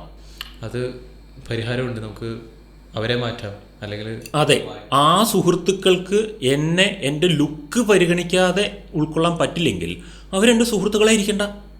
എനിക്ക് ഈ ലോകത്ത് അവർ മാത്രമാണോ സുഹൃത്തുക്കളുള്ളത്? അപ്പോൾ അതൊരു പരിഹാരമുള്ള പ്രശ്നമാണ്. പക്ഷെ പരിഹാരം എവിടെയുള്ളത്? പുറത്താണ്. സുഹൃത്തുക്കളെ ചേഞ്ച് ചെയ്യുക എന്നുള്ളതാണ് പരിഹാരം. ഇനി ചില പ്രശ്നങ്ങൾ ഇങ്ങനെയായിരിക്കും. ഞാൻ ഇപ്പോൾ ഒരു ഫിക്ഷണലായിട്ടൊരു എക്സാമ്പിൾ പറയാം. ഒരു പെൺകുട്ടി ഒരാളെ വിവാഹം കഴിച്ചു. ആ പെൺകുട്ടി ഇങ്ങനെ സിനിമകളൊക്കെ കണ്ടിട്ട് മനസ്സിലൊരു ചിന്താഗതി വെച്ചിരിക്കുകയാണ്, തൻ്റെ പാർട്ട്ണർ തന്നെ ഇങ്ങനെ എടുത്ത് സിനിമകളൊക്കെ കാണുന്ന പോലെ എടുത്ത് ഇങ്ങനെ പൊക്കുന്നത്, ബൈക്കിൽ മുടിയൊക്കെ ചീറിപ്പാഞ്ഞിങ്ങനെ പോകുന്ന സീനുകൾ, അങ്ങനെയുള്ള സീനുകൾ താലോലിക്കുന്നത് നമ്മൾ സിനിമയിലും സിനിമാ പാട്ടിലൊക്കെ കാണുന്ന പോലെയുള്ള ഒരു ലൈഫാണ് മനസ്സിൽ കണ്ടിട്ടാണ് വിവാഹം കഴിച്ചത്. ഇതങ്ങനെയൊന്നുമില്ല. പുള്ളി ജോലിക്ക് പോകുന്നു, വൈകുന്നേരം വരുന്നു, കുളിക്കുന്നു, ഫുട്ബോൾ കളിക്കാൻ പോകുന്നു, പിന്നെ വരുന്നു, രാത്രി 11 മണിക്ക് കിടന്നുറങ്ങുന്നു, ഒരു യാന്ത്രിക ജീവിതം, വീട്ടിലെ കുറേ പണികൾ ചെയ്ത് ജീവിക്കുന്നു, ഇങ്ങനെയൊക്കെ ആയിരിക്കുന്നു. അപ്പോൾ ആക്ച്വലി ഈ പെൺകുട്ടിക്ക് ജോലിക്കും പോവാം, അങ്ങനെയൊക്കെ ചെയ്യാം. പക്ഷേ ഇപ്പോൾ ഈ പെൺകുട്ടി മനസ്സിൽ കൊണ്ടു നടന്ന ആ സങ്കല്പങ്ങളും യഥാർത്ഥ ലൈഫും തമ്മിൽ മാച്ച് ആവുന്നില്ല. ഇപ്പോൾ ഇവിടെ എന്താ പ്രശ്നം? യഥാർത്ഥ ലൈഫിൽ എന്താ മാറ്റം കൊണ്ടുവരാൻ പറ്റുക? പറ്റില്ല. കാരണം ഈ പെൺകുട്ടി മാരേജ് ലൈഫിനെ കുറിച്ച് വെച്ചിരുന്ന കോൺസെപ്റ്റുകൾ ഫിക്ഷണലാണ്. അത് പൈങ്കിളി കഥകളിലേ പറ്റുള്ളൂ, അത് റിയൽ ലൈഫിൽ ഇല്ല. അല്ലെങ്കിൽ പിന്നെ ഇങ്ങനെയൊക്കെ ഞാൻ പ്രതീക്ഷിക്കുന്നുണ്ട്, ഇതിനൊക്കെ പറ്റുന്ന ആൾ എന്നെ കല്യാണം കഴിച്ചാൽ മതി എന്ന് പറയണമായിരുന്നു, അല്ലാതെ എക്സ്പെക്റ്റ് ചെയ്തിട്ട് കാര്യമില്ലല്ലോ. അപ്പോൾ ചില പ്രശ്നങ്ങൾ നമ്മളിൽ പരിഹരിക്കേണ്ടതാണ്, ചില പ്രശ്നങ്ങൾ പുറത്ത് പരിഹരിക്കേണ്ടതാണ്. സ്ട്രെസ് എന്നൊരു സാധനം ഉണ്ടല്ലോ, സ്ട്രെസ്സിനൊരു ഇക്വേഷനുണ്ട്. External situation divided by inner strength is equal to your stress. അതാണ് എൻ്റെ ഇക്വേഷൻ. ഇപ്പോൾ എക്സ്റ്റേണൽ സിറ്റുവേഷൻ, ഞാൻ ഇതിനൊക്കെ ഒരു യൂണിറ്റ് പറയണം, തെർമോമീറ്ററിലൊക്കെ പറയുന്നൊരു യൂണിറ്റ് പോലെ ഒരു യൂണിറ്റ് പറയാം. എക്സ്റ്റേണൽ സിറ്റുവേഷൻ പ്രോബ്ലംസ് മൊയ്തീന് 100 വിചാരിച്ചോളൂ. Moideen 100 count external problems experience ചെയ്യുന്നുണ്ട്. മൊയ്തീൻ്റെ ഇന്നർ സ്ട്രെങ്ത് 50. ഇപ്പോൾ മൊയ്തീൻ്റെ സ്ട്രെസ് എത്രയായിരിക്കും? 2 ആയിരിക്കും. എൻ്റെ എക്സ്റ്റേണൽ സിറ്റുവേഷൻസ് അഥവാ പ്രോബ്ലംസ് 50. അതായത് മൊയ്തീൻ്റെ പ്രോബ്ലംസിൻ്റെ പകുതി പ്രോബ്ലമേ എനിക്കുള്ളൂ. എൻ്റെ ഇന്നർ സ്ട്രെങ്ത് 10. അപ്പം ഞാൻ എക്സ്പീരിയൻസ് ചെയ്യുന്ന പ്രോബ്ലം അല്ലെങ്കിൽ സ്ട്രെസ് കൂടുതലായിരിക്കും. എത്രയായിരിക്കും? 5 ആയിരിക്കും. 50നെ 10 കൊണ്ട് ഹരിക്കുമ്പോൾ 5 കിട്ടുക. മൊയ്തീൻ്റെ സ്ട്രെസ് 2ഉം എൻ്റെ സ്ട്രെസ് 5ഉം. ആക്ച്വലി സ്ട്രെസ് കൂടുതൽ ആരപ്പം അനുഭവിക്കുന്നത്? ഞാനാണ്. പക്ഷേ ശരിക്കും എനിക്കുള്ള പ്രോബ്ലംസ് എത്രയേ ഉള്ളൂ? മൊയ്തീനുള്ളതിൻ്റെ പകുതിയേ ഉള്ളൂ. അപ്പോൾ മനസ്സിലാവുന്നുണ്ടോ? എൻ്റെ ഇന്നർ സ്ട്രെങ്ത്തിന് ഇതിന് വലിയൊരു റോളുണ്ട്. അപ്പം നമ്മൾ പലപ്പോഴും ഈ പോയിന്റിൽ എത്തിക്കഴിഞ്ഞാൽ ശരിക്കും പ്രശ്നം പരിഹരിക്കാവുന്ന പ്രശ്നമാണ് എന്ന് മനസ്സിലായി കഴിഞ്ഞാൽ പിന്നെ നമ്മൾ അത് പുറത്ത് പരിഹരിക്കണോ അകത്ത് പരിഹരിക്കണോ എന്നുള്ളൊരു ക്വസ്റ്റ്യൻ വരുന്നുണ്ട്. 2 ഓപ്ഷൻ മിക്ക കേസുകളിലും ഉണ്ടാവും. പക്ഷെ ഞാനിപ്പോഴും പ്രിഫർ ചെയ്യുക അകത്ത് പരിഹരിക്കലാണ്. പുറത്ത് പരിഹരിക്കേണ്ട കേസുകളിൽ 2 ഓപ്ഷനേ ഞാൻ വെക്കാറുള്ളൂ. Either accept it or cut it. ഇതേ ചെയ്യാൻ പറ്റും. നമുക്ക് ഒരു മനുഷ്യനെയും മാറ്റാൻ പറ്റില്ല. അത് പറയുമ്പോൾ ഞാനൊരു കോട്ട് ഓർമ്മിക്കുകയാണ്, ഒരു സെറനിറ്റി പ്രെയർ എന്ന് പറയും. അതിലിങ്ങനെ പറയുന്ന മെയിൻ തീമാണ്, അതായത് God give me the courage to change the things that I can and accept the things that I can not and give me the wisdom to know the difference എന്ന് പറയാറുണ്ട്. അതായത് change ചെയ്യാൻ പറ്റുന്നത് എനിക്ക് face ചെയ്യാനുള്ള ആ ഒരു കറേജും അതുപോലെ തന്നെ ചേഞ്ച് ചെയ്യാൻ പറ്റാത്തതിനെ അക്സെപ്റ്റ് ചെയ്യാനുള്ള ആ ഒരു വില്ലിങ്നെസ്സും അതുപോലെ രണ്ടിൻ്റെയും വ്യത്യാസം അറിയാനുള്ള വിസ്ഡവും എന്ന് പറയുന്ന ഒരു സെറനിറ്റി പ്രെയർ പോലെ അത് ഓർക്കുകയാണ്. അത് കറക്റ്റാണ് ആ ഒരു കാര്യം. എൻ്റെ അടുത്തൊരു ലേഡി ഒരിക്കലും ഒരു കൺസൾട്ടേഷൻ വന്നു. ആ ലേഡി ഒരാളായിട്ടൊരു അഫെയറിലാണ്. ആ ആൾക്ക് പക്ഷേ ഈ ലേഡീനെ പലപ്പോഴും ഓർമ്മയേ ഇല്ല. പുള്ളി മറന്നു പോകും. ഇങ്ങനെ ഒരാൾ ഇവിടെ ഉണ്ടെന്നേ ഓർമ്മയില്ല. അപ്പോൾ ഈ ലേഡി എന്നോട് ചോദിച്ചത്, സാർ എന്തെങ്കിലും വിദ്യയുണ്ടോ ആ ആൾക്ക് എന്നെ എപ്പോഴും ഇങ്ങനെ ഓർമ്മ വരാൻ? അപ്പോൾ ഞാൻ പറഞ്ഞു, അതിന് പകരം ഞാൻ ഒരു വേറെ വിദ്യ തരാം, നിങ്ങൾക്കും അയാളെ എപ്പോഴും മറന്നു പോകാൻ ഒരു വിദ്യ ഞാൻ പറഞ്ഞുതരാം. രണ്ടും ഒരുപോലെ പ്രശ്നം കഴിഞ്ഞല്ലോ. അപ്പോൾ നമുക്ക് ആ ആൾക്ക് ഓർമ്മിക്കുവാനുള്ള കഴിവ് പഠിപ്പിച്ചു കൊടുക്കുന്നതിനേക്കാൾ എളുപ്പമാണ് നമ്മൾക്ക് അതൊരു പ്രശ്നമല്ലാതെ ആകാനുള്ള, അയാൾ എന്നെ ഓർമ്മിച്ചില്ലെങ്കിൽ ഒരു കുഴപ്പമില്ല, എനിക്ക് അത്ര എന്നെ ഓർമ്മയുള്ളൂ, അങ്ങനെയുള്ള എത്ര ഇങ്ങോട്ടുണ്ടോ അത്ര അങ്ങോട്ട് മതി എന്നുള്ളൊരു സ്റ്റാൻഡിലേക്ക് വരാൻ കുറച്ചുകൂടെ എളുപ്പമാണ്. നമ്മൾക്ക് നമ്മുടെ മേലെ എന്തെങ്കിലും ചെയ്യാൻ വളരെ എളുപ്പമാണ്. നമ്മൾ ചൂട് കാലമായാൽ നമ്മൾ നാട്ടിലേക്ക് തിരിച്ചിട്ടൊരു AC ഫിറ്റ് ചെയ്യുന്നില്ല, നമ്മുടെ മുറിയിലേക്ക് തിരിച്ചിട്ടുള്ള AC ആണ് ഫിറ്റ് ചെയ്യുന്നത്. അപ്പോൾ പലപ്പോഴും നമ്മൾ പ്രശ്നം പരിഹരിക്കാൻ പോകുന്നത് ഒരു റോങ് ഡയറക്ഷനിലാണെന്ന് എനിക്ക് തോന്നിയിട്ടുണ്ട്. അതായത് ഈ പറഞ്ഞ പോലെ എനിക്ക് കൺട്രോളുള്ള കാര്യങ്ങളുടെ മേലെ ഞാൻ കൺട്രോൾ ചെയ്യാൻ തയ്യാറല്ല. എനിക്ക് കൺട്രോളില്ലാത്ത കാര്യങ്ങളുടെ മേലെയൊക്കെ കൺട്രോൾ ചെയ്യാൻ വല്ല വഴിയുണ്ടോ എന്ന് എനിക്ക് അന്വേഷിച്ച് അറിയുകയും വേണം. ഇതാണ് മറ്റുള്ളവരെ ശരിയാക്കാൻ പോകുന്നതിൻ്റെ പ്രശ്നം. ഒരാൾ ഒരിക്കലും ഒരു ദൂരയാത്ര പോകുമായിരുന്നേ, അപ്പോഴാണ് നമ്മൾ ശരിക്കും ആ ഒരു സ്ട്രെസ് കൂടുതൽ അനുഭവിക്കുന്നത്. കാരണം നമ്മുടെ കൺട്രോളിലല്ല, അത് മാറ്റാൻ നോക്കുകയാണ്. അതെ, ഒരാൾ ഒരിക്കലും ഒരു ദൂരയാത്ര പോകുമായിരുന്നു. അപ്പോൾ അയാളുടെ കാറിൻ്റെ ബ്രേക്ക് പോയി. അപ്പോൾ അദ്ദേഹം ഒരു ഗ്യാരേജിലേക്ക് കാറ് കയറ്റിയിട്ടിട്ട് ബ്രേക്ക് വേഗം ശരിയാക്കി തരാൻ പറഞ്ഞു. അപ്പോൾ ആൾ പറഞ്ഞു, ബ്രേക്ക് ശരിയാക്കി എടുക്കാൻ 2-3 മണിക്കൂർ പണിയുണ്ടെന്ന് പറഞ്ഞു. അയ്യോ വേഗം പോകണം, വേറെ എന്തെങ്കിലും വഴിയുണ്ടോ ചോദിച്ചു. ഞാൻ ഒരു കാര്യം ചെയ്യാം, ഹോണിൻ്റെ സൗണ്ട് കുറച്ചുകൂടെ കൂട്ടിത്തരാമെന്ന് പറഞ്ഞു. കാര്യം മനസ്സിലായോ? ബ്രേക്ക് പോയതിന് ബ്രേക്ക് എൻ്റെ കൺട്രോളിൽ വേണ്ട ഒരു സാധനമാണ്. പക്ഷേ എൻ്റെ കൺട്രോളിലുള്ള സാധനം എൻ്റെ കൺട്രോളിലല്ലാതെ ആയിക്കഴിഞ്ഞാൽ പിന്നെ എനിക്ക് ഒറ്റ വഴിയുള്ളൂ, എൻ്റെ മുന്നിലേക്ക് വരുന്ന ഓരോ വണ്ടികൾക്കും ഹോൺ കൊടുക്കുക. ഇതാണ് മനുഷ്യൻ ചെയ്യുന്നത്. അപ്പോൾ എൻ്റെ പ്രശ്നം പരിഹരിക്കാൻ പറ്റാത്തതിന് നമ്മൾ മറ്റുള്ളവരെ ശരിയാക്കുകയാണ്. പലരും പറയാറുണ്ട്, എപ്പോഴും പിറുപിറുത്തു കൊണ്ടിരിക്കുന്ന ഒരാളുടെ പിറുപിറുക്കൽ കുറയ്ക്കാൻ എന്താ വഴി? ഞാൻ അവരോട് ചോദിക്കാറുണ്ട്, അവർക്ക് സംസാരിക്കുവാനുള്ള കഴിവ് സ്റ്റോപ്പ് ചെയ്ത് കൊടുക്കാൻ എന്നെക്കൊണ്ട് പറ്റില്ലായിരിക്കും, നിങ്ങൾക്ക് അതൊന്നും കേൾക്കാതിരിക്കുവാനുള്ള എന്തൊക്കെ ഓപ്ഷൻ ഉണ്ട്? ചെവിയിലൊരു ഇയർഫോൺ വെച്ച് പാട്ട് കേട്ടിട്ടിരിക്കും. നമ്മളതിൽ ഒരുപാട് ഓപ്ഷൻ ഉണ്ട്. പക്ഷെ നമ്മളെപ്പോഴും പ്രോബ്ലം എന്നിൽ ഫിക്സ് ചെയ്യപ്പെടുന്നത് ഇഷ്ടപ്പെടില്ല.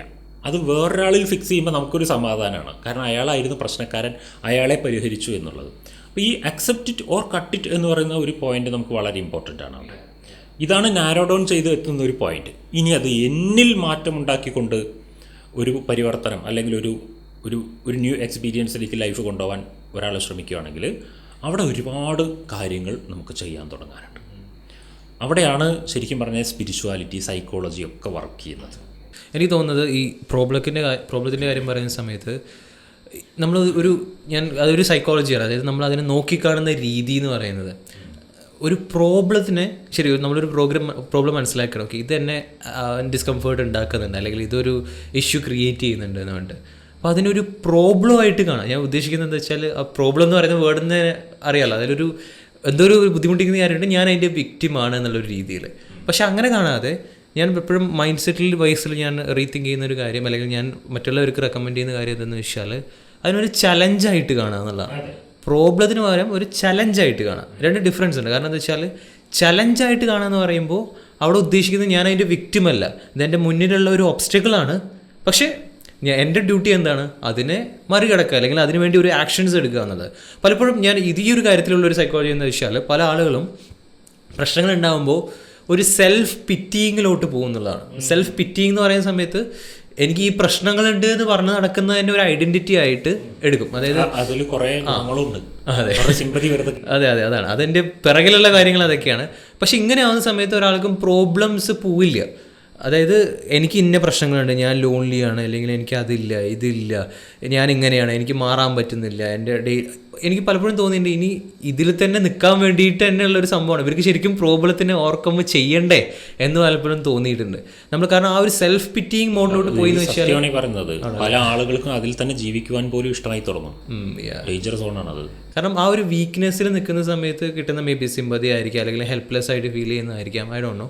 ബട്ട് ലൈക്ക് നമ്മളൊരു പ്രോബ്ലത്തിന് ഐഡൻറ്റിഫൈ ചെയ്യാന്ന് വെച്ചാൽ ഒരു പവർഫുൾ ആയിട്ടുള്ള മോഡ് എന്ന് പറയുന്നത് ആ പ്രോബ്ലത്തിനെ ഒബ്സർവ് ചെയ്യുന്നു, അക്നോളേജ് ചെയ്യുന്നു, ഓക്കെ ഇതെൻ്റെ ജീവിതത്തിലുണ്ട്, ഓക്കെ പിന്നെ നോക്കേണ്ടത് നമ്മൾ എങ്ങനെ നമ്മളുടെ റിസോഴ്സസ് ഉപയോഗിച്ചിട്ട് അതിനെ എഫക്റ്റീവായിട്ട് എങ്ങനെ ഡീൽ ചെയ്യാം എന്നുള്ളതിനാണ്. അപ്പോൾ അതൊരു ചലഞ്ചായി മാറും നമ്മളുടെ മുന്നിൽ. അപ്പോൾ അത് നമ്മൾ മറികടക്കേണ്ട ആ ഒരു പ്രോസസ്സിൽ നമ്മൾ സ്ട്രോങ് ആവും, അല്ലെങ്കിൽ നമ്മൾക്ക് പല സ്കിൽസും അവിടെ നിൽക്കുന്നുണ്ടാവും, അല്ലെങ്കിൽ നമ്മൾ അതിനെ ഓവർകം ചെയ്യുമ്പോൾ നമുക്ക് മറ്റുള്ളവരെ ഗൈഡ് ചെയ്യാൻ പറ്റും അത് വെച്ചിട്ട്. പക്ഷേ അനുഭവം കിട്ടും, ആ ഒരു വിസ്ഡം അവിടെ കിട്ടും.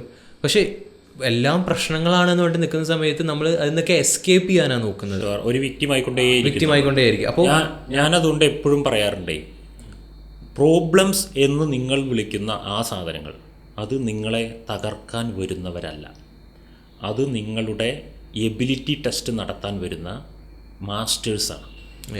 നമ്മളുടെ എബിലിറ്റി ടെസ്റ്റ് നടത്താൻ വേണ്ടി ഒരു എക്സാം പോലെ അല്ലേ? ആ എക്സാം പോലെ.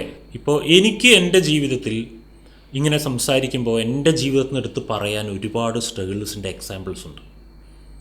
ഞാൻ എപ്പോഴും പറയുന്നൊരു കാര്യമാണ്, ലൈഫ് ഒരു പ്രത്യേക ഏജ് 10-35 വയസ്സിൽ വെച്ച് കംപ്ലീറ്റ് സീറോയിലേക്ക് പോയി റീബിൽഡ് ചെയ്യേണ്ടി വന്ന ഒരാളാണ് ഞാനിന്നും. ഇത് ചെയ്തത് കൊണ്ടാണല്ലോ എനിക്കിത് പറയാൻ പറ്റിയത്. നമ്മുടെ ജീവിതത്തിൽ ഒരു ഫൈറ്റിൻ്റെയും എക്സ്പീരിയൻസ് ഇല്ലെങ്കിൽ നമുക്ക് എന്താ സമൂഹത്തിന് മെസ്സേജ് കൊടുക്കാൻ പറ്റുക, എന്താ നമ്മുടെ മക്കൾക്ക് മെസ്സേജ് കൊടുക്കാൻ പറ്റുക? അപ്പോൾ പ്രശ്നങ്ങൾ എന്ന് നമ്മൾ പേരിട്ട് വിളിക്കുന്ന സാധനങ്ങൾ, നിങ്ങൾ മാസ്റ്റേഴ്സിനെയാണ് പ്രശ്നങ്ങളെന്ന് വിളിക്കുന്നത്. അഥവാ എല്ലാ തരത്തിലും ഉള്ള കളികൾ അറിയുന്ന ഒരു കളിക്കാരനാണ് ഞാനെങ്കിലും എൻ്റെ എഗെയിൻസ്റ്റ് നിന്ന് കളിക്കാൻ ഒരു കളിക്കാരനില്ലെങ്കിൽ ഞാൻ മിടുക്കനാണെന്ന് ഞാനെങ്ങനെ പ്രൂവ് ചെയ്യും? ഞാനൊരു ഫുട്ബോൾ കളിക്കാരനാണെന്ന് വിചാരിച്ചു. അതാണ് പ്രശ്നങ്ങളെന്ന് നമ്മൾ വിളിക്കുന്ന പലതും. അതുകൊണ്ട് ആ പ്രശ്നത്തെ നാരോ ഡൗൺ ചെയ്യും, ഇറ്റ് സെൽഫ് പ്രോബ്ലം ഒരു പരിഹാരമായിട്ട് മാറുമെന്ന് ഞാൻ പറയുന്നത്. മൊയ്തീന് ക്രിക്കറ്റ് കളിയേ അറിയില്ല എന്ന് വിചാരിച്ചു. ക്രിക്കറ്റ് കളി കണ്ടിട്ട് പോലും ഇല്ല എന്നേ വരെ, എന്താ സംഭവം എന്നറിയില്ല. മൊയ്തീന് ഞാൻ പറയുകയാണ് ഈ ബാറ്റ് ഒന്ന് പിടിക്കൂ എന്ന് പറഞ്ഞിട്ട് കൈ തരുവാണ്. എന്നിട്ട് ഒരു മാച്ച് നടക്കുന്ന ക്രീസിൽ കൊണ്ടുപോയിട്ട് നിർത്തുവാണ്. അവിടെ അങ്ങോട്ട് നിൽക്കണം, ഇവിടെ പലതും സംഭവിക്കും, അതൊക്കെ അങ്ങോട്ട് എതിരിട്ടോളണം എന്ന് പറയുകയാണ്. അപ്പോണ്ട് ഒരുത്തനിങ്ങനെ ബോളൊക്കെ വരച്ചിട്ട് വരുന്നു, മൊയ്തീനെ ലക്ഷ്യമാക്കിയിട്ട് എറിയുന്നു, ഇങ്ങനെ തുരുതുരാ എറിയുന്നു. മൊയ്തീനൊന്നും ചെയ്യാൻ പറ്റുന്നില്ല. ആ ബോൾ വിടുന്ന ഒരാളെ പിടിച്ച് അങ്ങടൻ ഇട്ട് കൊടുക്കുന്നു, അയാൾ വീണ്ടും എറിയുന്നു. ഇയാൾ എന്തിനാ എന്നെ എറിഞ്ഞു കൊല്ലുന്നത്? അപ്പോൾ മൊയ്തീൻ്റെ ഉള്ളിൽ ആകെ ടെൻഷനാവുകയാണ്, ആകെ പ്രശ്നങ്ങളുടെ നടുവിലാണ് മൊയ്തീൻ നിൽക്കുന്നത്. ഇനി മൊയ്തീൻ അവിടെ നിന്ന് മാറ്റിയിട്ട് നല്ല പോലെ ബാറ്റിംഗ് അറിയുന്ന ഒരാളെ അവിടെ പിടിച്ചിരുത്തുകയാണ്. ആ ആൾക്ക് ഈ ബോൾ വരുമ്പോൾ ഉള്ളിൽ എന്താ ഉണ്ടാവുക? ഒരു ഫീൽ ആയിരിക്കും, എൻ്റെ റണ്ണാണ് ഈ വരുന്നത്, എൻ്റെ 6ഉം 4ഉം ആണ് ഈ വരുന്നത് എന്നുള്ളതാണ്. അപ്പോൾ ഒരേ ബൗളിംഗ് എന്ന് പറയുന്ന ആ പ്രോസസ്സ് അത് മൊയ്തീനൊരു പ്രശ്നമായിരുന്നു. എന്നാൽ ഒരു ബാറ്റിംഗ് അറിയുന്ന ആൾക്ക് അതൊരു അവസരമാണ്. അപ്പോൾ എങ്ങനെയാണ് പ്രശ്നം അവസരമാകുന്നത്? അവിടെ ഏതോ ഒരു അറിവിൻ്റെ കുറവുണ്ട്, മനസ്സിലാവുന്നുണ്ട്. ബാറ്റിംഗ് എന്ന നോളജ് അവിടെ ഇല്ല.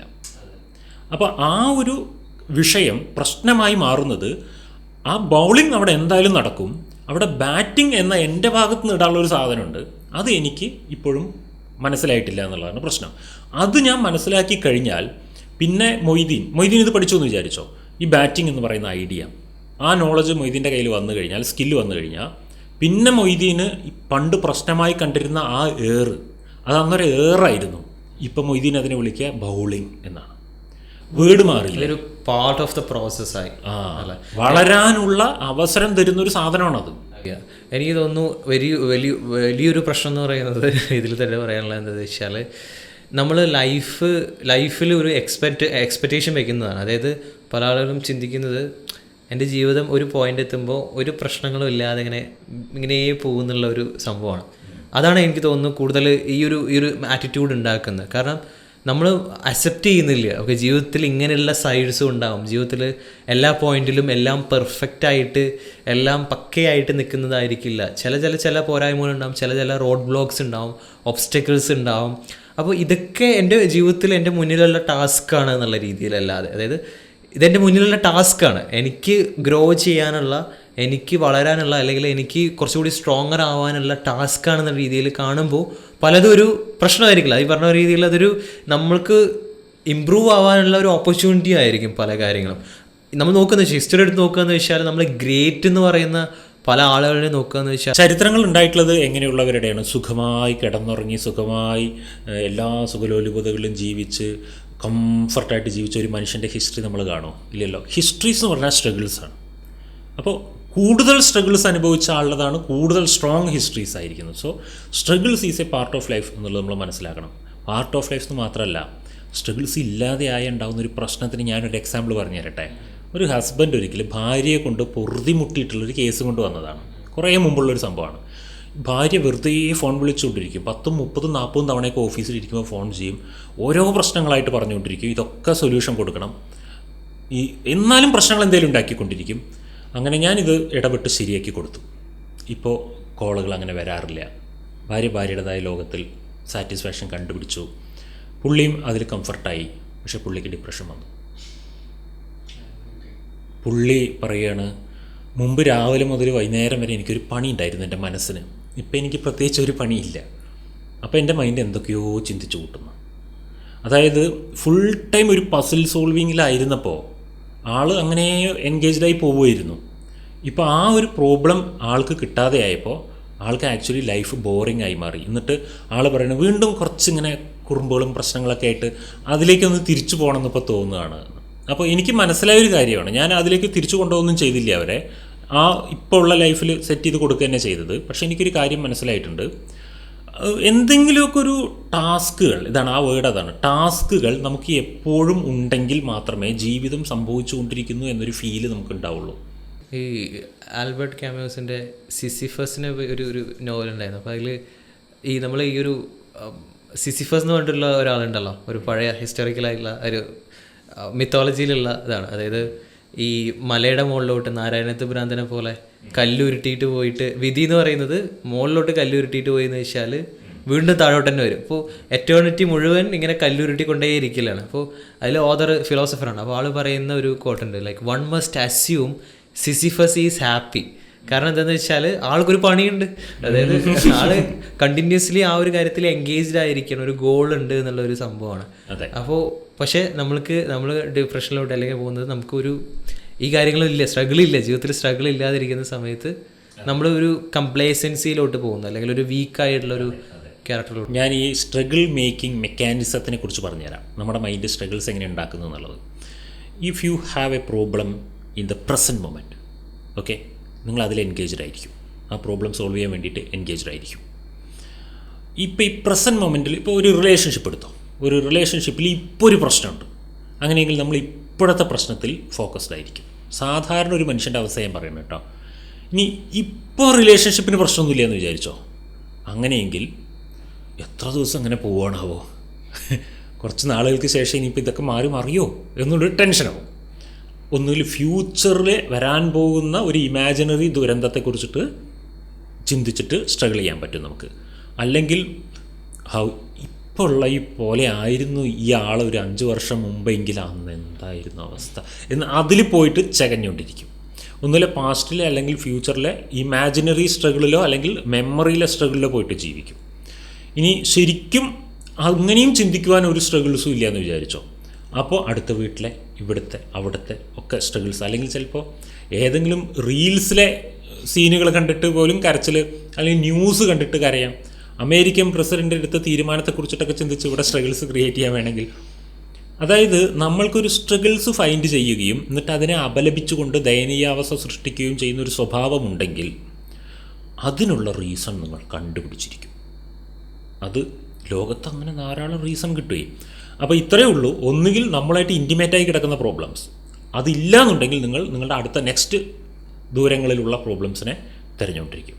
അപ്പോൾ ഇതിനെ നമ്മൾ പ്രോബ്ലം എന്ന് വിളിക്കുന്നുണ്ടെങ്കിലും ആക്ച്വലി നമ്മൾ പ്രോബ്ലം എന്ന് വിളിക്കുന്നതിൽ ഭൂരിഭാഗവും എനിക്ക് തോന്നിയിട്ടുള്ളത് ദ വേ ഓഫ് ലൈഫ്, അല്ലെങ്കിൽ ഈ പ്രപഞ്ച ജീവിതത്തിലെ പച്ചയായ യാഥാർത്ഥ്യങ്ങളെയൊക്കെ നമ്മൾക്ക് ഇഷ്ടമല്ലാത്തതുകൊണ്ട് നമ്മൾ അതിനിട്ടിരിക്കുന്ന പേരാണെന്ത്? പ്രശ്നം. ഇത്രയേ ഉള്ളൂ.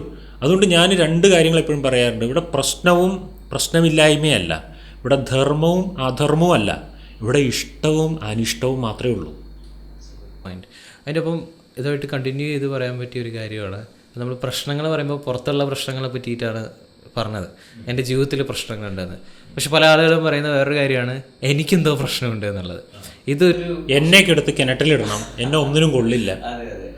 അതൊരു സീരിയസ് ആയിട്ടുള്ള കാര്യമുണ്ട്. കാരണം എന്താ വെച്ചാൽ കൂടുതൽ ആളുകൾക്കും ഫീൽ ചെയ്യുന്ന ഒരു കാര്യം, എസ്പെഷ്യലി സോഷ്യൽ മീഡിയ ഒക്കെ ഒരുപാട് യൂസ് ചെയ്യുന്നതുകൊണ്ട് തന്നെ നമ്മൾ ഒട്ടനേകം ആളുകളെ കാണുന്നുണ്ട്. അപ്പോൾ അവരൊക്കെ നമ്മളിന്ന് ഡിഫറെൻ്റ് ആണ്, അവർക്കൊക്കെ നല്ല ലൈഫുണ്ട്, അതൊക്കെ എനിക്കില്ലാത്ത എന്തൊക്കെയോ ഉണ്ട് എന്നൊക്കെ കാണുന്ന സമയത്ത് പലരും ചിന്തിച്ചു പോകുന്നൊരു ട്രാപ്പാണ് എനിക്കെന്തോ പ്രശ്നമുണ്ട്. അതൊരു ഡീപ്പായിട്ടുള്ള ആ ഒരു സംഭവം. അതുകൊണ്ട് തന്നെ അവർക്ക് ഡിപ്രഷൻ, അല്ലെങ്കിൽ ലോ സെൽഫ് എസ്റ്റീം, കോൺഫിഡൻസ് ഇല്ലായ്മ, അങ്ങനെ ഒരുപാട് പ്രശ്നങ്ങൾ ഫേസ് ചെയ്യുന്ന ഒരുപാട്, എനിക്ക് തോന്നുന്നു കൂടുതൽ യങ്സ്റ്റേഴ്സിലാണ് ആ ഒരു പ്രശ്നമുള്ളത്. അപ്പോൾ അതിനെ പറ്റിയിട്ട് എന്താണ് സംസാരിക്കാൻ? ഞാനൊരു സ്റ്റോറി പറയട്ടെ. ഒരാൾ മരിച്ചുപോയി. അപ്പോൾ മരിച്ചുപോയ ശേഷം ആളാദ്യം നരകത്തിൻ്റെ മുന്നിലൂടെ കടന്നു പോയിരുന്നു. കഥയാണ് കേട്ടോ.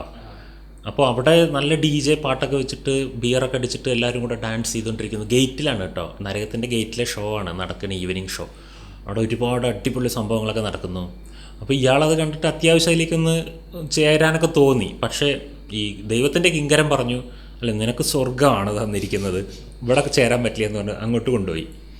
അപ്പോൾ സ്വർഗത്തിലെത്തിയ സമയത്ത് വളരെ ശാന്തമായ പ്രകൃതിയും മനോഹരമായ പുഴകളൊക്കെ ആയിട്ട് പുള്ളിക്ക് ഭയങ്കര ബോറിങ്ങായി. ഇതെന്ത് സ്വർഗ്ഗമാണ്, അവിടെയാണല്ലോ കൂടുതൽ രസം എന്ന് പറഞ്ഞു. ഇന്ന അവിടെ കൊണ്ടുവിടുമെന്ന് പറഞ്ഞു. അപ്പോൾ ഈ പുള്ളി അവിടെ ഗേറ്റിൻ്റെ അവിടെ കൊണ്ടുവിട്ടു. ഗേറ്റിൽ പോയി നോക്കുമ്പോൾ അവിടെ ഷോ ഒക്കെ നിന്നിരിക്കണം. പുള്ളി ഉള്ളിലേക്ക് കയറി ഉടനെ പുള്ളിയെ ഒരു മെഷീൻ സക്ക് ചെയ്തിട്ട് പൊരിക്കുന്ന എണ്ണയിൽ കൊണ്ടിട്ടു എന്നുള്ളതാണ്. അപ്പോൾ പുള്ളി മുങ്ങി മരിക്കലിന് തൊട്ട് മുമ്പ് ചോദിച്ചത്രേ, അപ്പോൾ ഞാൻ കുറച്ച് മുമ്പ് ഫ്രണ്ടിൽ കണ്ടത് ഇങ്ങനെയൊന്നും ആയിരുന്നില്ലല്ലോ. അപ്പോൾ അവിടെ ഒരു അശരീരി കേട്ടു, അത് നരകത്തിൻ്റെ അഡ്വർടൈസ്മെൻ്റാണ്. അതായത് കാണിച്ചു കൂട്ടാൻ പുറമെ ഇങ്ങനെ ആളുകളെ അട്രാക്റ്റ് ചെയ്യുന്ന ഒരുപാട് ബ്യൂട്ടിഫുൾ സാധനങ്ങളും, എന്നാൽ അതിലേക്ക് റിയലി നമ്മൾ എൻ്റർ ചെയ്ത് കഴിഞ്ഞാൽ ഒരുപാട് സഫറിങ്ങുകളും ഉള്ള ഒരു ഷോ ആണ് വാസ്തവത്തിൽ ഈ മീഡിയകളുടെ ലോകം. ഞാൻ ഈ മീഡിയാസിൽ നിന്ന് കുട്ടികൾക്ക് പ്രത്യേകിച്ച് ടീനേജേഴ്സിനൊക്കെ ഉണ്ടാകുന്ന 2 അസുഖങ്ങൾ ഫൈൻഡ് ചെയ്തിട്ടുണ്ട്. ഓൾറെഡി അങ്ങനെ അത് ഡിസ്ക്രൈബ്ഡാണ്. അങ്ങനെ അസുഖം മണി ഡിസ്മോർഫിയും ബോഡി ഡിസ്മോർഫിക് ഡിസോർഡറും. ബോഡി ഡിസ്മോർഫിക് ഡിസോർഡർ എന്ന് പറഞ്ഞാൽ ഈ സുന്ദരികളും സുന്ദരന്മാരുടെയും ശരീര പ്രദർശനങ്ങൾ കൊണ്ട് അങ്ങനെ എന്താ പറയുക ബഹളമുണ്ടാക്കുന്ന ഒരു ലോകമാണല്ലോ റീൽസിൻ്റെ ലോകം. അപ്പോൾ അതിൽ ശരീരത്തിൻ്റെ നിറം, ശരീരത്തിൻ്റെ ഓരോ അവയവങ്ങളുടെ സൈസുകൾ, ഇതൊക്കെ വെച്ചിട്ടാണ് അവിടെ ഈ റീൽസിന് ഇത് കിട്ടുന്നത്. എന്താ പറയുക ഇതിനെ റീച്ച് കിട്ടുന്നത്. അപ്പോൾ ഇതിൻ്റെ ഇടയിൽ ഈ പറഞ്ഞ ഷോയുടെ ഒപ്പം വയ്ക്കാനുള്ള ഒരു ശാരീരിക സൗന്ദര്യം ഇല്ല എന്ന് സ്വയം തോന്നുന്ന ഒരു വ്യക്തിക്ക് അത് ചെയ്യണമെന്ന് തോന്നുമെന്ന് വിചാരിച്ചോ. റീൽസ് ചെയ്യണം, എനിക്കും 4 റീൽസ് ചെയ്യണം തോന്നുക. ആരും കാണില്ല ആ റീൽസ്. ചിലപ്പോൾ ഇയാൾ പ്രശ്നത്തിലാവുമല്ലോ, സംഘർഷത്തിലാവില്ലേ. അങ്ങനെ ഈ ശരീര സൗന്ദര്യങ്ങളുടെ ഭ്രമങ്ങളുടെ ലോകത്തിൽ എപ്പോഴും സ്ക്രോൾ ചെയ്തുകൊണ്ടിരിക്കുന്ന ഒരു മനുഷ്യന് സ്വന്തം ശരീരത്തിനോട് വെറുപ്പുണ്ടാവും, അഥവാ അങ്ങനത്തെ ലുക്ക് കുറവുണ്ടെന്ന ചിന്താഗതി ഉണ്ടെങ്കിൽ ബോഡി ഡിസ്മോർഫിക് ഡിസോർഡർ ഉണ്ടാവും. അതെന്താ അസുഖം എന്ന് വെച്ചാൽ സ്വന്തം ശരീരത്തെ മുഴുവനുമോ, അല്ലെങ്കിൽ ശരീരത്തിൻ്റെ നിറം, മൂക്കിൻ്റെ നീട്ടം, കണ്ണിൻ്റെ തിളക്കം, ശരീരത്തിലെ ഓരോ അവയവങ്ങളുടെ വലിപ്പക്കുറവ്, ചെറുപ്പം ഇതിനെയൊക്കെ തനിക്ക് തന്നെ ഇഷ്ടമില്ലാത്തൊരവസ്ഥ. ടോട്ടലി തൻ്റെ ശരീരത്തെ താൻ തന്നെ വെറുക്കുന്ന ഒരു മാനസികാവസ്ഥയാണ് ബോഡി ഡിസ്മോർഫിക് ഡിസോർഡർ. കമ്പാരിസൺ ഈ ഡിസോർഡർ പണ്ടേ ഉള്ളതാണ് മനുഷ്യന്. പക്ഷേ സോഷ്യൽ മീഡിയ ഇതിനെ വളരെയധികം വളർത്തിയിട്ടുണ്ട്. കാരണം എന്തുകൊണ്ടാണ്? ഫിൽട്ടറായി വരുന്ന സോഷ്യൽ മീഡിയ ബ്യൂട്ടി പ്രദർശനങ്ങളിലൊക്കെ ഈ ഒരു പെർഫെക്റ്റ് ബോഡി എന്നൊക്കെ പറയുന്ന ഒരു സാധനം വെച്ചിട്ടുണ്ടല്ലോ മനുഷ്യർ പൊതുവെ. അതിൻ്റെ പ്രദർശനങ്ങൾ കണ്ടിട്ട് ഐ ആം നോട്ട് പെർഫെക്റ്റ് എന്ന ചിന്താഗതി. ഈ ആളിപ്പോൾ പ്രശ്നത്തിലാണ്. ഇപ്പോൾ ഈ ലുക്കില്ല എന്ന് പറയുന്ന ആൾ, ഇയാൾ ഈ പ്രശ്നം ഉണ്ടാവാതെ ആവണോ? ഇയാളുടെ പ്രശ്നം ഇല്ലാതെ ആവണോ? ഈ കാണൽ നിർത്തിയാൽ മതി. ഇയാൾക്ക് ശരിക്കും ഒരു പ്രശ്നമില്ല. നാട്ടിലുള്ള 50 പേരെ മാത്രം കണ്ടുകൊണ്ട് നടന്നാൽ ഞാൻ ആവറേജ് ആണെന്നെങ്കിലും തോന്നും. ലോകത്തിലുള്ള മുഴുവൻ സുന്ദരികളെയും സുന്ദരന്മാരെയും മാത്രം നോക്കിയിരിക്കുമ്പോൾ എന്നെ ഒന്നിനും കൊള്ളില്ലാന്ന് തോന്നും. അതാണ് കറക്റ്റാണ്. കാരണം എന്താ വെച്ചാൽ മുൻപ് ഇതൊന്നും സോഷ്യൽ മീഡിയ കാര്യങ്ങളൊന്നും ഇല്ലാത്ത സമയത്ത് നമുക്ക് നമ്മളെ വെച്ച് കമ്പയർ ചെയ്യാൻ ആളുകൾ വളരെ കുറവാണ്. അതെ, അപ്പോൾ 50 പേരിൽ എന്തായാലും ഞാൻ താരതമ്യേന കുഴപ്പമില്ലാത്ത ആളോ. അതെ. പക്ഷേ ഇപ്പോൾ നമ്മൾ മൊബൈൽ എടുത്തെന്ന് വെച്ചാൽ നമ്മൾ ലൈക്ക് ഹോൾ വേൾഡാണ് നമ്മളുടെ മുന്നിലുള്ളത്. അപ്പോൾ ഒരിക്കലും നമുക്ക് അവിടേക്ക് എത്തിപ്പെടാൻ സാധിക്കില്ല. ഈവൻ നമ്മൾ അത്രയും പെർഫെക്റ്റ് ആണെങ്കിൽ പോലും ദർ വിൽ ബി സംവൺ, അതായത് അവിടെ പോകും നമ്മളുടെ ഒരു കോൺഫിഡൻസും കാര്യങ്ങളൊക്കെ. തീർച്ചയായിട്ടും. ഇതേപോലെ മറ്റൊന്നാണ് മണി ഡിസ്മോർഫിയ. അത് പണത്തിൻ്റെ കൊഴുപ്പുകൾ ഇങ്ങനെ പറഞ്ഞ് പ്രചരിപ്പിക്കുന്നൊരു ലോകം. ഞാൻ ഈ ബൈക്ക് വാങ്ങി, ഞാൻ ഈ കാറ് വാങ്ങി, ഞാൻ ഈ ബ്രാൻഡിൻ്റെ കോട്ട് വാങ്ങിയിട്ടു, ഞാൻ ഈ ഷൂ വാങ്ങിയിട്ടു. പണ്ടും ഇതൊക്കെ ആളുകൾ വാങ്ങുമായിരുന്നു, ഇടുമായിരുന്നു. പക്ഷേ ഇപ്പോൾ പൈസ ഉള്ളവൻ ഇതൊക്കെ വാങ്ങിയത് ചിലപ്പോൾ ഉണ്ടാവില്ല, കടം വാങ്ങിയതായിരിക്കും. എന്നാലും അതൊക്കെ ചെയ്യുന്നവർ അതിങ്ങനെ കാണിച്ചു കൊടുത്തുകൊണ്ടിരിക്കുമ്പോൾ ഈ ഒരു വ്യക്തി എൻ്റെ ഷൂവിൻ്റെ പോലെ നോക്ക്, എൻ്റെ ഡ്രസ്സ് നോക്ക്, അല്ലെങ്കിൽ എൻ്റെ കാർ എത്ര പഴയതാണ്, ഇങ്ങനെയൊക്കെ ചിന്തിച്ചിട്ട് ലോകം മുഴുവനും റിച്ചാണെന്നും ഞാൻ മാത്രം പോറാണെന്നുള്ളൊരു തോന്നൽ വരും. വാസ്തവത്തിൽ ഈ ലോകം മുഴുവനും എന്ന് അയാൾ ഡിഫിനിഷൻ കൊടുക്കുന്നത് സോഷ്യൽ മീഡിയയിലുള്ള ലോകത്തിനെയാണ്, അല്ലാതെ ലോകം മുഴുവനും റിച്ച് അല്ല. ഇതാണ് യാഥാർത്ഥ്യം. പക്ഷെ പുള്ളി ലോകം എന്ന് പറഞ്ഞ് കാണുന്നത് സോഷ്യൽ മീഡിയയിലെ ലോകമാണ്. അതൊരു നല്ലൊരു ഇല്യൂഷനാണല്ലോ അത് പറയാൻ. കാരണം എന്താ വെച്ചാൽ ഈ സോഷ്യൽ മീഡിയ ലോകമായിട്ട് കാണുന്ന ആൾക്കാരാണ് പല. പക്ഷെ സോഷ്യൽ മീഡിയ എന്ന് പറയുന്നത് ഒരു ഫിൽറ്റേർഡ് ആയിട്ടുള്ള നമ്മൾക്ക് വേണ്ടിയിട്ട് മാത്രം അൽഗോരിതം ആക്കി തരുന്ന ഒരു കാര്യമാണ് നമ്മൾ അറിയുന്നില്ല. തീർച്ചയായും. മാത്രമല്ല സോഷ്യൽ മീഡിയ അഭിനയിക്കുന്നവരുടെ ഒരു ലോകമാണെന്ന് മനസ്സിലാക്കണം. അതായത് സോഷ്യൽ മീഡിയയിൽ ചിരിച്ച് മാത്രം കാണുന്ന മുഖങ്ങളുള്ളവരുടെ ജീവിതത്തിൽ ചിരി മാത്രമാണോ ഉള്ളത്? നമുക്കൊരു കോമൺ സെൻസ് വേണ്ടേ? സോഷ്യൽ മീഡിയയിൽ എന്നും ചിരിച്ചുകൊണ്ട് ഗുഡ് മോർണിംഗ് ഗായ്സ് എന്ന് പറഞ്ഞ് തുടങ്ങുന്ന ഒരാളുണ്ടെന്ന് വിചാരിച്ചോ? ആ ആൾ എന്നും ഗുഡ് മോർണിംഗ് ആണോ? അയാൾ ആ ഗുഡ് മോർണിംഗ് വീഡിയോ എടുത്ത് ഇന്നലെ വൈകുന്നേരം ആയിരിക്കും ചിലപ്പോൾ. അപ്പം നമ്മൾ ചിന്തിക്കുകയാണ് എൻ്റെ മോർണിംഗിൻ്റെ ഒരു അവസ്ഥ എന്ന് ചോദിക്കും എന്ന്. പുള്ളി ചിലപ്പോൾ കിടന്നുറങ്ങിയിരിക്കും, പറയാൻ പറ്റില്ല നമുക്ക്. അഭിനയങ്ങളുടെയും കൂടെ ഒരു ലോകമാണത്. ഞാൻ എപ്പോഴും പറയുന്നൊരു വാക്കുണ്ട്, മരിച്ച ജീവിതങ്ങളും ചിരിച്ച മുഖങ്ങളും കൊണ്ടുള്ള ഒരരങ്ങാണ് സോഷ്യൽ മീഡിയ എന്നുള്ളത്.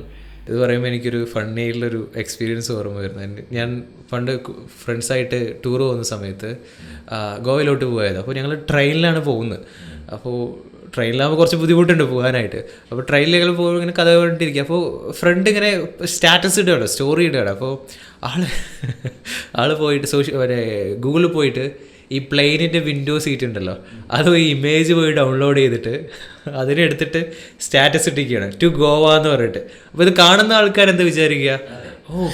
ഫ്ലൈറ്റിലൊക്കെ ഗോവയിലോട്ട് ട്രിപ്പ് പോകാൻ ഞാൻ മാത്രം അവിടെ ഇങ്ങനെ ഇരിക്കുക എന്നുള്ള ഫീൽ ആവുള്ളൂ. പക്ഷേ വാസ്തവം എന്താണ്? ഞങ്ങളെല്ലാവരും ട്രെയിനിലാണ് പോകുന്നത്. അപ്പോൾ എന്താണ് റിയൽ, എന്താണ് ഫേക്ക് എന്നുള്ളത് നമുക്ക് ഒരിക്കലും അറിയാലോ. നമ്മളെ ഏറ്റവും സങ്കടത്തിലായിരുന്നൊരു ദിവസം നമ്മുടെ വീട്ടിലൊരു ഫംഗ്ഷൻ നടക്കുക, ഏറ്റവും സങ്കടമുള്ള ദിവസം. പക്ഷെ ആ ഫംഗ്ഷനിൽ ഒരു ഗ്രൂപ്പ് ഫോട്ടോയിൽ നമ്മളെ പിടിച്ച് നിർത്തി. നമ്മളെങ്ങനെയാണ് നിൽക്കുകയുള്ളൂ? അപ്പോൾ നമുക്കറിയാലോ ഈ ചിത്രീകരിക്കുന്ന സമയത്ത് ഒരു ഫേക്കായിട്ടുള്ള ഒരു അഭിനയം അവിടെ നടക്കുന്നുണ്ട് എന്നുള്ളത്. ഇതാണ് ഈ ലോകം. ആ ഫേക്കായിട്ടുള്ള സോഷ്യൽ മീഡിയയുടെ വേൾഡിനെ നോക്കിയിരുന്നിട്ട് ദിസ് ഈസ് വേൾഡ് എന്നെങ്ങാൻ ചിന്തിച്ചു പോയാൽ ഞാൻ ഈ വേൾഡിലുള്ള ആളല്ല എന്ന് തോന്നും. കാരണം റിയാലിറ്റി ഇങ്ങനെയാണ്. ഞാൻ ഇതിനൊരു ടാസ്ക് കൊടുക്കാറുണ്ട്. ഈ സോഷ്യൽ മീഡിയയിൽ നിന്ന് ഇത്തരം ചിന്താഗതി ഉണ്ടായവർ, നിങ്ങളുടെ സോഷ്യൽ മീഡിയയിലെ ഏറ്റവും വലിയ ഹീറോസ് ആരാണോ അവരൊരു 5 പേരുടെ വീട്ടിൽ ഓരോ ദിവസം പോയി ജീവിച്ചു നോക്ക്. അവർ പോലും ഈ കാണിക്കുന്ന പോലെ അല്ല എന്നുള്ളത് മനസ്സിലാവും. അവർ 100 കൂട്ടം പ്രശ്നങ്ങളിലാണ്. നിങ്ങൾ വിചാരിക്കരുത് അവരൊക്കെ അടിച്ചു പൊളിക്കുകയാണ് ജീവിതം, ഞാൻ മാത്രം പ്രശ്നങ്ങളിലാണെന്ന്. അവർ നിങ്ങളെക്കാളും പ്രശ്നങ്ങളിലായിരിക്കും. ഇതാണ് സത്യം. റിയാലിറ്റിയിലുള്ള പല കാര്യങ്ങളെയും നമ്മൾ പ്രശ്നങ്ങൾ എന്ന് പേരിടുകയും എന്നിട്ട് നമ്മൾക്ക് മാച്ച് ചെയ്ത് നോക്കാൻ ഈ ഒരു ടൂൾ ഉണ്ടല്ലോ, സോഷ്യൽ മീഡിയ എന്ന ടൂള്. അവിടെ നോക്കുമ്പോൾ എല്ലാം ഭയങ്കര കളർഫുള്ളാണല്ലോ. അപ്പോൾ അതാണ് ജീവിതം. ഇതെന്ത് ജീവിതം എന്നാണ് നമ്മൾ ചിന്തിക്കുന്നത്. ഇതൊരു നമ്മളെല്ലാവരും ഒരു സ്വപ്ന. പണ്ട് ഈ മനുഷ്യർക്ക് ഈ സ്വർഗം പോലെയുള്ള കോൺസെപ്റ്റുകളൊക്കെ ഉണ്ടായത് അതിൻ്റെയൊക്കെ പിന്നിലുള്ള ഒരു റീസൺ, അല്ലെങ്കിൽ പ്രഭാതം അകലെയല്ല എന്നൊക്കെ പറഞ്ഞുള്ള കോൺസെപ്റ്റുകളൊക്കെ ഉണ്ട്. ഭൂമിയിൽ ഒരു നല്ല മനുഷ്യരുടെ കാലം, മാവേലി നാടുവാണിയിടും കാലം. മനുഷ്യൻ്റെ മനസ്സിലുള്ളൊരു സങ്കല്പമാണ് ഒരു പ്രശ്നങ്ങളില്ലാത്ത, കള്ളന്മാരില്ലാത്ത, കൊലപാതകങ്ങളില്ലാത്ത, സുഖങ്ങൾ മാത്രമുള്ള, ദുഃഖമെന്ന അനുഭവമേ ഇല്ലാത്ത ഒരു ജീവിതം ആണ് ശരിക്കുള്ള ജീവിതം. ഇത് രണ്ടും ഇങ്ങനെ മാറി മാറി വരുന്നത് ശരിക്കുള്ള ജീവിതമല്ല എന്നുള്ള ഒരു സാങ്കല്പിക ഇക്വിലിബ്രിയം ഉണ്ട് മനുഷ്യന്. അതിലേക്ക് റീച്ച് ആവാൻ വേണ്ടിയിട്ടുള്ളൊരു ശ്രമവും മനുഷ്യർ നടത്തുന്നുണ്ട്. പക്ഷെ അത് സാങ്കല്പികം മാത്രമാണെന്നുള്ളതാണ് നമ്മൾ മനസ്സിലാക്കേണ്ടത്. റിയാലിറ്റി രണ്ടും ചേർന്ന ദ്വന്ദ്വ യാഥാർത്ഥ്യങ്ങളാൽ പൂരിതമാണ് ജീവിതം. ഇരുട്ടും പകലും പാതിപ്പാതിയായിട്ട് നമുക്കുള്ളത് പോലെ ഈ രണ്ട് യാഥാർത്ഥ്യങ്ങളും നമുക്കുണ്ട്. അതെ. അപ്പോൾ ഇവിടെ ഈ എനിക്കെന്തോ പ്രശ്നമുണ്ട് എന്നുള്ളൊരു പ്രോബ്ലം പറഞ്ഞല്ലോ. അപ്പോൾ ഈ ഒരു കാര്യത്തിനെ ബേസ് ചെയ്തിട്ടാണ് പലരും ലൈഫ് സ്പെൻഡ് ചെയ്യുന്നത്, ഇതിനെ ഫിക്സ് ചെയ്യാനായിട്ട്. പലപ്പോഴും എനിക്ക് തോന്നിയിട്ടുള്ളത് വെച്ചാൽ ഇപ്പോൾ ഈവൻ ദോ സെൽഫ് ഇമ്പ്രൂവ്മെൻ്റ് എന്ന് പറഞ്ഞാൽ പോലും നമ്മൾ പല ആളുകളും ഇതിലോട്ട് വരുന്നത് തന്നെ, സെൽഫ് ഇമ്പ്രൂവ്മെൻ്റ് എന്നുള്ളൊരു ഇതിലോട്ട് വരുന്നത് തന്നെ എനിക്കെന്തോ പ്രശ്നമുണ്ട് എന്നുള്ള ഒരു കോൺസെപ്റ്റ് എന്നാണ് എനിക്ക് തോന്നിയിട്ടുള്ളത്. അതായത് ശരിക്കും ഒരു സെൽഫ് ഇമ്പ്രൂവ്മെൻറ്റ്, സെൽഫ് എൻഹാൻസ്മെൻറ്റ് എന്നുള്ളൊരു ഗോൾ അല്ലാതെ എനിക്കെന്തോ പ്രശ്നമുണ്ട് അതിനെ ഫിക്സ് ചെയ്യണം എന്നുള്ള ഒരു കാര്യത്തിന്. അപ്പോൾ അതിനെ തന്നെയാണ് ഇവിടെ വീണ്ടും സമൂഹമാണെങ്കിലും സോഷ്യൽ മീഡിയ ആണെങ്കിലും അല്ലെങ്കിൽ മറ്റുള്ള ആളുകളും ഫീഡ് ചെയ്തുകൊണ്ടിരിക്കുന്നത്. നിനക്കെന്തോ പ്രശ്നമുണ്ട് എന്നുള്ള രീതിയിൽ. അപ്പോൾ ഒരു ഡിസീസായിട്ട് എനിക്ക് പലപ്പോഴും തോന്നിയിട്ടുണ്ട് ഇങ്ങനെ ഒരു തോട്ട്. പക്ഷേ ഇംപ്രൂവ്മെന്റ് എന്നുള്ള പേര് അവിടെ വെക്കണ്ടായിരുന്നു. ഈ ഇംപ്രൂവ്മെന്റ് എന്ന വാക്കിനേക്കാളും എനിക്ക് ഇഷ്ടമുള്ളൊരു വേർഡാണ് ട്രാൻസ്ഫോർമേഷൻ എന്ന വേർഡ്. അതായത് ഇപ്പോൾ എൻ്റെ വീട്ടിൽ ഈ ഡൈനിങ് ടേബിള് ഇങ്ങനെയാണ് കിടക്കുന്നുണ്ടായിരുന്നത് കുറേ കാലം. കുറച്ച് ദിവസം കഴിഞ്ഞപ്പോൾ ഞാനതിന് ഇങ്ങനെയാക്കി ഇട്ടു. ഇങ്ങനെ ഉണ്ടായിരുന്ന ആ സെറ്റപ്പിൽ നിന്ന് അങ്ങനെയൊക്കെ ട്രാൻസ്ഫോം ചെയ്തു അതിനെ ഞാൻ. ഇതൊരു ഇമ്പ്രൂവ്മെൻ്റ് ഒന്നും അല്ല. ഇങ്ങനെ ഇട്ടത് കുറവും ഇങ്ങനെ ഇട്ടത് വലുതും ആകുമ്പോഴാണ് ഇമ്പ്രൂവ്മെൻ്റ് ഉണ്ടാകുന്നത്. ഒരു ട്രാൻസ്ഫോർമേഷൻ സംഭവിച്ചു. അപ്പോൾ എന്താ നമുക്ക് ഉണ്ടാവുക? ടോട്ടലി വീട്ടിൽ ഒരു ചേഞ്ച് ഫീൽ ചെയ്യില്ലേ? നമുക്ക് എന്തോ ഒരു ബെറ്റർ ആയിട്ടുള്ളൊരു ഫീൽ ഉണ്ടാവില്ലേ? ആക്ച്വലി കുറച്ച് കാലം കഴിഞ്ഞ് അതിന് തിരിച്ച് ഇങ്ങനെ ഇട്ടാലും ബെറ്റർ ആയിട്ട് ഫീൽ ചെയ്യും. അതായത് ഒരേപോലെ പോയിക്കൊണ്ടിരിക്കുമ്പോൾ നമുക്കത് നല്ലതായിട്ട് തോന്നില്ല. സംതിങ് ഡിഫറെൻ്റ് ആയിട്ട് ജീവിതത്തിൽ ഉണ്ടാകുമ്പോൾ മാത്രമാണ് നമുക്ക് നല്ലതായിട്ട് തോന്നുള്ളൂ. അപ്പോൾ അതിനുള്ളൊരു ട്രയലാണ് ശരിക്കും പറഞ്ഞ ഇമ്പ്രൂവ്മെൻറ്റ് എന്ന് നമ്മൾ ഉദ്ദേശിക്കുന്നത്. ഞാൻ ഉദ്ദേശിക്കുന്നത് കേട്ടോ, കുറച്ച് മാറ്റങ്ങൾ പരിശീലിക്കുക എന്നുള്ള, ലൈഫ് ഇങ്ങനെ മോണോട്ടോണായി പോകാതിരിക്കാൻ വേണ്ടി ശ്രമിക്കുക. സത്യത്തിൽ അതിൽ ഇമ്പ്രൂവ്മെൻറ്റ് ഉണ്ടാവുന്നുണ്ട്. എന്തുകൊണ്ടാണെന്ന് വെച്ചാൽ ഇമ്പ്രൂവ്മെൻറ്റ് ഇല്ലാത്ത അവസ്ഥ എന്ന് പറയുന്നത് എന്താ? ഏതോ ഒരു ടോണിലേക്ക് സെറ്റായിപ്പോയ അവസ്ഥയല്ലേ നമ്മൾ ഇമ്പ്രൂവ്മെൻ്റ് ഇല്ലാത്ത അവസ്ഥ എന്ന് പറയുന്നത്. ആ കംഫർട്ട് സോണിൽ കുടുങ്ങിപ്പോയ അവസ്ഥയല്ലേ. അതിൽ നിന്ന് ഒരു ചേഞ്ച് ഒരാൾക്ക് ഉണ്ടാക്കാൻ ജീവിതത്തിൽ പറ്റുമെങ്കിൽ അതൊരു ഇമ്പ്രൂവ്മെൻറ്റ് തന്നെ ആയി മാറും. വാസ്തവത്തിൽ നമ്മളൊരു ജസ്റ്റ് ആ ഒരു മോണോട്ടോണസ് ഒന്ന് മാറ്റാനേ ശ്രമിക്കുന്നുള്ളൂ. പക്ഷേ ഇവിടെ ഞാൻ വലിയൊരു കാര്യം പറയാം. ഞാൻ എപ്പോഴും എൻ്റെ ക്ലയൻറ്റുകളോട് പറയുന്ന ഒരു വാക്ക് ഉണ്ട്. നിങ്ങൾക്ക് വാസ്തവത്തിൽ ഒരു പ്രശ്നവുമില്ല. നിങ്ങൾക്ക് എന്തോ പ്രശ്നമുണ്ടെന്ന് നിങ്ങളെ കൊണ്ട് ചിന്തിപ്പിക്കുന്ന രീതിയിലേക്കൊരു ബ്രെയിൻ വാഷ് സൊസൈറ്റി നിങ്ങളുടെ മേലെ ചെയ്തിട്ടുണ്ട്. നിങ്ങളുടെ ഫസ്റ്റ് സ്കൂൾ ഡേ മുതൽ തന്നെ നിങ്ങളെ സൊസൈറ്റിയുടെ സ്റ്റാൻഡേർഡുമായിട്ട് മാച്ച് ചെയ്ത് നോക്കുന്നൊരു ശീലമുണ്ട്. കേടുവരാത്തൊരു സാധനത്തിൻ്റെ കേട് പരിഹരിക്കുവാൻ നിങ്ങൾ അലയുന്നു എന്നുള്ളതാണ് നിങ്ങൾ ചെയ്യുന്ന ഏറ്റവും വലിയ പ്രശ്നം. You are a unique piece. ഈ ഒരു യുണീക്ക് പീസിൻ്റെ ആ യുണീക്ക് പീസ് ശരിയായ പീസാണോ ശരിയല്ലാത്ത പീസാണോ, നല്ല പീസാണോ നന്നല്ലാത്ത പീസാണോ എന്ന് നമ്മൾ എന്തിൻ്റെ കൂടെ മാച്ച് ചെയ്തിട്ടാണ് തീരുമാനിക്കുക. പറ്റുമോ നമുക്ക്? ഈ ലോകത്ത് ഒരൊറ്റ പ്രോഡക്റ്റ് ഉണ്ട്. ഇപ്പോൾ നിങ്ങൾക്ക് ബിസ്ക്കറ്റ് വാങ്ങി കഴിക്കുമ്പോൾ ഒരു ബിസ്ക്കറ്റ് വാങ്ങി, ഈ ബിസ്ക്കറ്റ് കഴിഞ്ഞ ആഴ്ച വാങ്ങിയ ബിസ്ക്കറ്റ് അത്ര നന്നായിട്ടില്ല അല്ലേ, അല്ലെങ്കിൽ അതിനേക്കാൾ കൊള്ളാം അല്ലേ, ഇങ്ങനെ പറയാൻ പറ്റും. അതെന്തുകൊണ്ടാണ് പറയാൻ പറ്റുന്നത്? വേറെ ബിസ്ക്കറ്റ് നോക്കിയത്, വേറെയും ബിസ്ക്കറ്റ്സ് ഉള്ളതുകൊണ്ട്. ഈ ലോകത്ത് ഒരൊറ്റ ബിസ്ക്കറ്റേ ഉള്ളൂ, ഒറ്റ ടേസ്റ്റുള്ള ബിസ്ക്കറ്റേ ഉള്ളൂ എങ്കിൽ നമുക്ക് ആ ബിസ്ക്കറ്റ് ഈസ് എവ്രിതിങ്. അതിൽ പിന്നെ ശരിയായ ബിസ്ക്കറ്റും തെറ്റായ ബിസ്ക്കറ്റും ഇല്ല. ഇതുപോലെ മനുഷ്യരുടെ കാര്യത്തിൽ ഓരോ മനുഷ്യനും ഒരു യുണീക്ക് പീസാണ്. ജനറലായിട്ടുള്ള ഒരു മനുഷ്യ രീതിയില്ല, ഒരു മനുഷ്യൻ്റെ ജനറലായിട്ടുള്ള ചിന്താഗതി അങ്ങനെയൊന്നും ഇല്ല.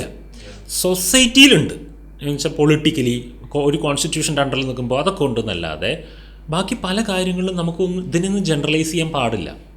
അപ്പം നമ്മൾക്ക് അങ്ങനെ ഒരു തോന്നലുണ്ടായാൽ, എല്ലാവരുടെയും കൂട്ടത്തിൽ വെച്ച് എന്നെ മാച്ച് ചെയ്ത് നോക്കുമ്പോൾ എനിക്കെന്തോ കുഴപ്പമുണ്ടെന്ന് ചിന്തിക്കാൻ തുടങ്ങിയാൽ നമ്മൾ ആ ചെയ്യുന്നതാണ് നമ്മുടെ പ്രശ്നങ്ങളുടെ മൂലകാരണം.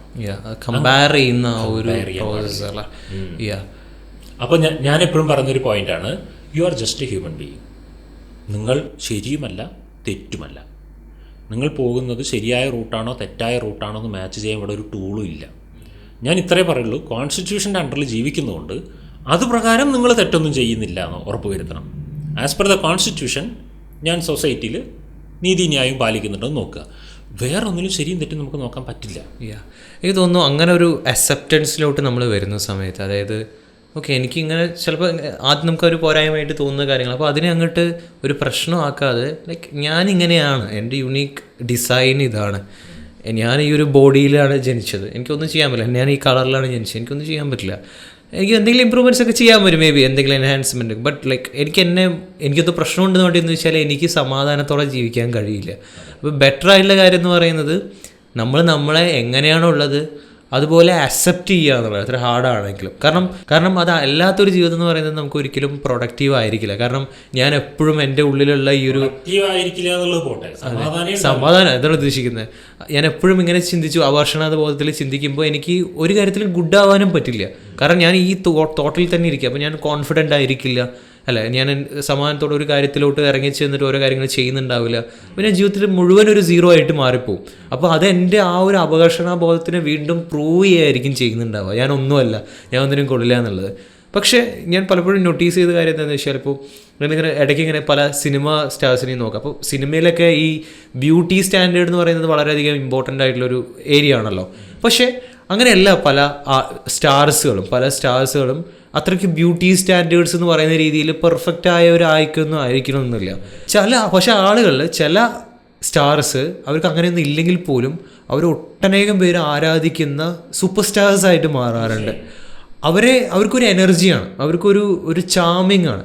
അതെന്തുകൊണ്ടാണെന്ന് നോക്കുമ്പോൾ ഞാനിങ്ങനെ അണ്ടർസ്റ്റാൻഡ് ചെയ്യുന്നത് വെച്ചാൽ അവരുടെ ആ ഒരു മേ ബി ഹൈറ്റ് കുറവായിരിക്കും, അല്ലെങ്കിൽ കളർ കുറവായിരിക്കും, അങ്ങനെ എന്തെങ്കിലുമൊക്കെ പ്രശ്നങ്ങളുണ്ടാവും. പക്ഷേ അതൊരു സോഷ്യൽ ബ്യൂട്ടി സ്റ്റാൻഡേർഡിൽ അങ്ങനെയുള്ള കാര്യങ്ങളൊക്കെ ആണെങ്കിൽ പോലും അവരത് ഇഗ്നോർ ചെയ്തിട്ട് അവരുടെ ഒരു ടാലൻറ്റിലോ അല്ലെങ്കിൽ അവർക്ക് ഒരു സ്ട്രെങ്ത് ആയിട്ടുള്ള ഏരിയയിലോ അവർ കംപ്ലീറ്റ്ലി അതിൽ ഫോക്കസ് ചെയ്ത് ജീവിച്ചു എന്നുള്ളതായിരിക്കും. അങ്ങനെ ആവുന്ന സമയത്താണ് അവർ സ്റ്റാർസ് ആവുന്നത്. പിന്നീട് മറ്റുള്ളവർ അവരെ നോക്കിക്കാണുന്ന സമയത്ത് അവരുടെ ആ ഒരു പോരായ്മകളെ പറ്റിയിട്ടൊന്നും നോക്കില്ല, അവരെ ആരാധിക്കുന്ന വ്യക്തികളായിട്ട്. അങ്ങനെയുള്ളവരെയാണ് ലോകത്തിന് വേണ്ടത്. അപ്പോൾ ഈ പറയുന്ന കാര്യത്തിലോട്ടൊന്നും ആളുകൾ ഫോക്കസ് ചെയ്യുകയില്ല. ഓക്കെ അവനിക്ക് ഹൈറ്റ് കുറവാണ്, അല്ലെങ്കിൽ അവനിക്ക് നിറവില്ല, അല്ലെങ്കിൽ അത് ശരി, അങ്ങനെ നോക്കുന്നില്ല. ആളുകൾ നോക്കുക അവരുടെ സ്ട്രെങ്ത്തിലായിരിക്കും. അപ്പോൾ എനിക്ക് തോന്നിയില്ല എന്താണെന്ന് വെച്ചാൽ നമ്മളെല്ലാവർക്കും അങ്ങനെ എന്തെങ്കിലുമൊക്കെ ഒരു കഴിവോ അല്ലെങ്കിൽ നമ്മൾ ഗുഡായിട്ടുള്ള ഒരു ഏരിയയോ അല്ലെങ്കിൽ നമുക്ക് ഷൈൻ ചെയ്യാൻ പറ്റുന്ന ഏരിയ ഒക്കെ ഉണ്ടാവും. പക്ഷേ നമ്മൾ എനിക്കെന്തോ കുറവുണ്ട്, നമ്മൾ ഈ ഒരു കമ്പാരിസൺ കൊണ്ട് ഇതിൽ മാത്രം ഫോക്കസ് ചെയ്ത് പോകുന്ന സമയത്ത് നമ്മൾ അങ്ങനെ ആയിക്കൊണ്ടേ മാത്രമേ ഇരിക്കുകയുള്ളൂ. ഈ ഒരു ഓപ്പർച്യൂണിറ്റിയാണ് നമുക്ക് അവിടെ നഷ്ടപ്പെടുന്നത്, ഇതിലോട്ട് ഫോക്കസ് ചെയ്യാനുള്ള. പക്ഷേ ആ ഒരു സമയത്ത് നമ്മൾ അതിൽ ഫോക്കസ് ചെയ്യാന്ന് വെച്ചാൽ നമ്മുടെ ലൈഫിൽ കംപ്ലീറ്റ്ലി ഒരു ഡിഫറെൻറ്റ് ഡയറക്ഷനിലോട്ടായിരിക്കും പോകുന്നുണ്ടാവുക. ആളുകൾ നമ്മളെ പെർസീവ് ചെയ്യുന്ന രീതിയും കംപ്ലീറ്റ്ലി ഡിഫറെൻ്റ് ആയിരിക്കും. അപ്പോൾ ഈ പറഞ്ഞ പോരായ്മകളും കാര്യങ്ങളൊക്കെ പിന്നീട് ഒരു പ്രശ്നമായിരിക്കില്ല എന്നുള്ളതായിരിക്കും ഒരു യാഥാർത്ഥ്യമായിട്ട് മാറുന്നുണ്ടാവും. അതുകൊണ്ടാണ് ഞാൻ എപ്പോഴും പറയുന്നത്, do not try to fix your problems. അതിൻ്റെ പിന്നാലെ ജീവിതം കൊണ്ടുപോകാതിരിക്കുക. കാരണം പലപ്പോഴും അത് ഈ ഉരുളൻകല്ല് കയറ്റി താഴേക്ക് തള്ളിടുന്ന പോലത്തെ പരിപാടിയാണ്. ഒരിക്കലും പോസിബിൾ അല്ലാത്ത ഒന്നിൻ്റെ പിന്നാലെ നമ്മളിങ്ങനെ ഓടുന്നേക്കാൾ നല്ലത് നമുക്ക് പോസിബിളായിട്ടുള്ള ഏരിയയിൽ വർക്ക് ചെയ്യുക എന്നുള്ളതാണ്. എനിക്ക് ഒരുപാട് പ്രോബ്ലംസ് ഉള്ളതായിട്ട് എനിക്ക് തോന്നിയിട്ടുണ്ട്. എനിക്ക് ഒരുപാട് കുറവുകളുള്ളൊരു മനുഷ്യനാണെന്ന് ഇപ്പോഴും തോന്നിയിട്ടുണ്ട്. ഒരു കാലത്ത് അതെന്നെ ഡിസ്റ്റർബ് ചെയ്തിരുന്നു. ഇന്നും അത് ഫിക്സ് ചെയ്തിട്ടില്ല ഞാൻ. പക്ഷേ ഇന്ന് ഞാൻ അതിനെക്കുറിച്ച് ചിന്തിക്കുന്നേയില്ല. കാരണം എന്താണെന്ന് വെച്ചാൽ എല്ലാം തികഞ്ഞൊരു മനുഷ്യനാവലല്ല മനുഷ്യൻ്റെ ലക്ഷ്യം എന്നുള്ളതാണ് ഞാൻ വിശ്വസിക്കുന്നത്. എല്ലാം തികഞ്ഞ ഒരാളാവലല്ല, എന്തിൽ തികഞ്ഞവനാകാൻ പറ്റുമെന്ന് ചിന്തിക്കലാണ്. എനിക്ക് ചിലപ്പോൾ 99 കാര്യങ്ങളിൽ ഞാൻ വീക്കായിരിക്കാം. എനിക്ക് തികഞ്ഞവനാകാൻ പറ്റുന്ന ഒരു കാര്യം ഉണ്ടോ എന്നുള്ളതാണ് ഞാൻ ചിന്തിക്കുന്നത്. അപ്പോൾ ആ ഒരു കാര്യം മതി നമുക്ക് ഈ ലോകത്തിൽ നമ്മൾ ഉദ്ദേശിക്കുന്ന പണമോ പ്രശസ്തിയോ പദവിയോ അംഗീകാരമോ സാറ്റിസ്ഫാക്ഷനോ എന്തും ഉണ്ടാക്കാൻ. അപ്പോൾ നമ്മൾ ഇതിനെ 99 എഫക്റ്റ് എന്ന് പറയും അല്ലേ. ഇല്ലാത്ത ഒരു കാര്യത്തെക്കുറിച്ച് ചിന്തിച്ചുകൊണ്ടിരിക്കും. 99 കാര്യങ്ങളും ഇവിടെ ഉണ്ടെങ്കിലും. അപ്പോൾ നമ്മൾ ചന്ദ്രനിൽ ഒരു ചെറിയൊരു ഒരു കറുത്ത നിറങ്ങളുണ്ട്, കുറച്ച് കണ്ടിട്ടില്ലേ, ഒരു മുയലിനെ പോലെയുള്ള രൂപമാണെന്നൊക്കെ പറയും. ആ സാധനം ഇല്ലാത്ത ഒരു ചന്ദ്രനെ എക്സ്പെക്റ്റ് ചെയ്യുന്നുണ്ടോ നമ്മൾ ചന്ദ്രനെ ആ ഒരു ഷാഡോ സഹിതം അക്സെപ്റ്റ് ചെയ്തില്ലേ? ചന്ദ്രൻ്റെ യഥാർത്ഥ ഉപരിതലം ഇങ്ങനെയാണെന്നൊക്കെ ഉള്ളതൊക്കെ അറിയുന്നതിന് മുൻപേ നമ്മൾ എന്തുകൊണ്ട് ഇത്ര തിളങ്ങുന്ന ആ ഒരു അത്ഭുതത്തിൽ എന്തിനിങ്ങനെ ഒരു കളങ്കം എന്ന് നമ്മൾ ചിന്തിച്ചിട്ടില്ലല്ലോ. ആ കളങ്കത്തോടു കൂടെയാണ് ചന്ദ്രനെ സ്വീകരിച്ചത്. അപ്പോൾ ചന്ദ്രൻ എന്നുള്ളത് നമുക്ക് ഇഷ്ടമാണെങ്കിൽ പിന്നെ ചന്ദ്രനിലുള്ള ഷാഡോ നമുക്കൊരു കുഴപ്പമില്ല. ഇതുപോലെ ആയിരിക്കണം നമ്മൾ ഇഷ്ടപ്പെടേണ്ടത്. നമ്മളെ തന്നെ ആദ്യം തുടങ്ങേണ്ടത് ഇവിടെയാണ്. മറ്റു മനുഷ്യരുടെ കഴിവുകളും കുറവുകളും സഹിതം മറ്റുള്ളവരെ അക്സെപ്റ്റ് ചെയ്യാൻ പഠിക്കണം എന്ന് പറയാൻ ഭയങ്കര രസമാണ്. പക്ഷേ ഞാൻ എപ്പോഴും ചിന്തിക്കേണ്ട അതിന് മുൻപ് അറ്റ്ലീസ്റ്റ് നമ്മളെ തന്നെ നമ്മളുടെ കഴിവുകളോടെയും കുറവുകളോടെയും കൂടെ നമ്മളെ അക്സെപ്റ്റ് ചെയ്യാൻ നമ്മൾ പഠിക്കണം. Do not try to fix your problems. അതാണ് അതിൻ്റെ ബേസിക് ആയിട്ടുള്ള കാര്യം. നമ്മൾ പ്രോബ്ലം എന്ന് വിളിക്കുന്നത് പ്രോബ്ലം അല്ല. ആക്ച്വലി നമ്മൾ എവിടേക്ക് തിരിഞ്ഞ് നിൽക്കണമോ അവിടേക്ക് തിരിഞ്ഞ് നിൽക്കാത്തത് കൊണ്ടാണ് നമുക്ക് പ്രശ്നമായിട്ട് തോന്നുന്നത്. കാറ്റുള്ളപ്പോൾ പാറ്റുക അവരുടെ ഒരു ചൊല്ലുണ്ട് മലയാളത്തിൽ. ഈ പാറ്റുക എന്ന് പറഞ്ഞാൽ എന്താണെന്നറിയോ? ഈ നെല്ലുണ്ടല്ലോ, ഈ നെല്ല് കൊയ്ത ശേഷം ഇങ്ങനെ മുറത്തിലിട്ടിട്ട് ഇങ്ങനെ ആക്കും. അപ്പോൾ അതിൽ ഈ ചത്ത നെല്ലുകളൊക്കെ അങ്ങോട്ട് മാറിപ്പോയി വീണ് നല്ല നെല്ല് മാത്രം താഴേക്ക് വീഴുന്ന പരിപാടിയാണ്. ഇത് ചെയ്യാൻ വേണ്ടി കാറ്റുള്ള സമയത്തിന് വേണ്ടി വെയിറ്റ് ചെയ്യും നമ്മൾ. പൊതുവേ ഈ കാറ്റ് എന്ന് പറയുന്നത് കൃഷിയിൽ പല ഘട്ടങ്ങളിലും എതിരായിട്ടുള്ളൊരു സാധനമാണ് കൃഷിക്ക്.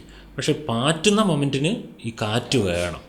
അപ്പോൾ ഇതേപോലെയാണ്, നല്ല കാറ്റാണെന്നുണ്ടെങ്കിലോ നന്നായിട്ട് പാറ്റാൻ പറ്റും. അതായത് സാഹചര്യത്തെ മുതലെടുത്ത് ജീവിക്കുക എന്നുള്ളതാണ് അവിടെ ഉദ്ദേശിക്കുന്നത്, ആ ചൊല്ലുകൊണ്ട് ഉദ്ദേശിക്കുന്നത്. ഇതുപോലെ do not try to fix your problems. You are perfect in some areas. അതാണ്. ആൻഡ് പെർഫെക്റ്റ് എന്നുള്ള വാക്കന്നെ വിട്ടോ. Do not try to become perfect. അങ്ങനെ ചിന്തിക്കും. നമ്മൾക്ക് പെർഫെക്റ്റ് ആവണ്ട, ശരിക്കും നമുക്ക് ബെറ്റർ ആയാൽ മതി. അതൊരു വേറൊരു പോയിൻ്റ്. നമുക്ക് പെർഫെക്റ്റ് ആവേണ്ട ആവശ്യമില്ല, ബെറ്ററാണ്. ചില കാര്യങ്ങളിൽ ഞാൻ ബെറ്ററാണ്, അതിൽ ഞാൻ ഫോക്കസ് ചെയ്യാം. ഒരാളെന്നോട് പറയണേ, എനിക്ക് നല്ലപോലെ സംസാരിക്കാൻ അറിയും, ഞാൻ നല്ലൊരു സ്റ്റേജ് സ്പീക്കറാണ്, ഞാൻ നല്ലപോലെ ഇൻഫ്ലുവൻസ് ചെയ്യുന്ന ഒരാളാണ്, ബട്ട് ഞാൻ വീട്ടിൽ വന്നു കഴിഞ്ഞാൽ എനിക്ക് ഇങ്ങനെ പ്രശ്നമുണ്ട്. അപ്പോൾ ഞാൻ പറയുകയാണ്, വീട്ടിൽ ഇങ്ങനെയുള്ള പ്രശ്നങ്ങളും ഉണ്ട്, സ്റ്റേജിലോട്ട് സംസാരിക്കാനും അറിയാത്ത കുറേ ആൾക്കാരുണ്ട്. അവരെ വെച്ച് നോക്കുമ്പോൾ നിങ്ങളൊരു എത്രയോ മെച്ചപ്പെട്ട ആളാണ്. വേറൊരു ടാസ്ക് ഞാൻ പലർക്കും കൊടുക്കാറുണ്ട്. എനിക്ക് പല പ്രശ്നവും ഉണ്ട് എന്ന് തോന്നുന്ന ആളുകളോട് ഞാൻ പറയും, ശരിക്കും വലിയ പ്രശ്നങ്ങളിൽ ജീവിക്കുന്നവരെ ഒന്ന് പോയി കാണാൻ പറയും. അനാഥാലയങ്ങൾ വിസിറ്റ് ചെയ്യാൻ പറയും. അതുപോലെ ഈ അഗതി മന്ദിരങ്ങൾ, വൃദ്ധസദനങ്ങൾ, സർക്കാർ ആശുപത്രിയിലെ വാർഡുകൾ, ഇങ്ങനെയുള്ള സ്ഥലങ്ങളൊക്കെ ഒന്ന് പോയി കാണും. ചേരികൾ, ഇതൊക്കെ ഒന്ന് പോയി കണ്ടു നോക്കുക. ആക്ച്വലി നിങ്ങൾ സ്വർഗത്തിലാണെന്ന് നിങ്ങൾക്ക് ചിലപ്പോൾ തോന്നും. അപ്പോൾ ഇതാണ് പലപ്പോഴും ഈ ലോകത്തിൻ്റെ യഥാർത്ഥ മുഖങ്ങളെയൊന്നും നമ്മൾ കാണാതെ, ഇപ്പോൾ ഈ പറഞ്ഞ ടീനേജേഴ്സിൻ്റെ കാര്യം പറഞ്ഞില്ലേ, സോഷ്യൽ മീഡിയ നോക്കിക്കൊണ്ടിരിക്കുന്നവരെ, അവരുടെയൊക്കെ അച്ഛനമ്മമാരോട് ഞാൻ പറയുന്നതാണ്, ജീവിതത്തിലെ ഏറ്റവും ദുരിതങ്ങൾ നിറഞ്ഞ ജീവിത മുഖങ്ങൾ അവരെ കൊണ്ട് കാണിക്കുക. This is also life.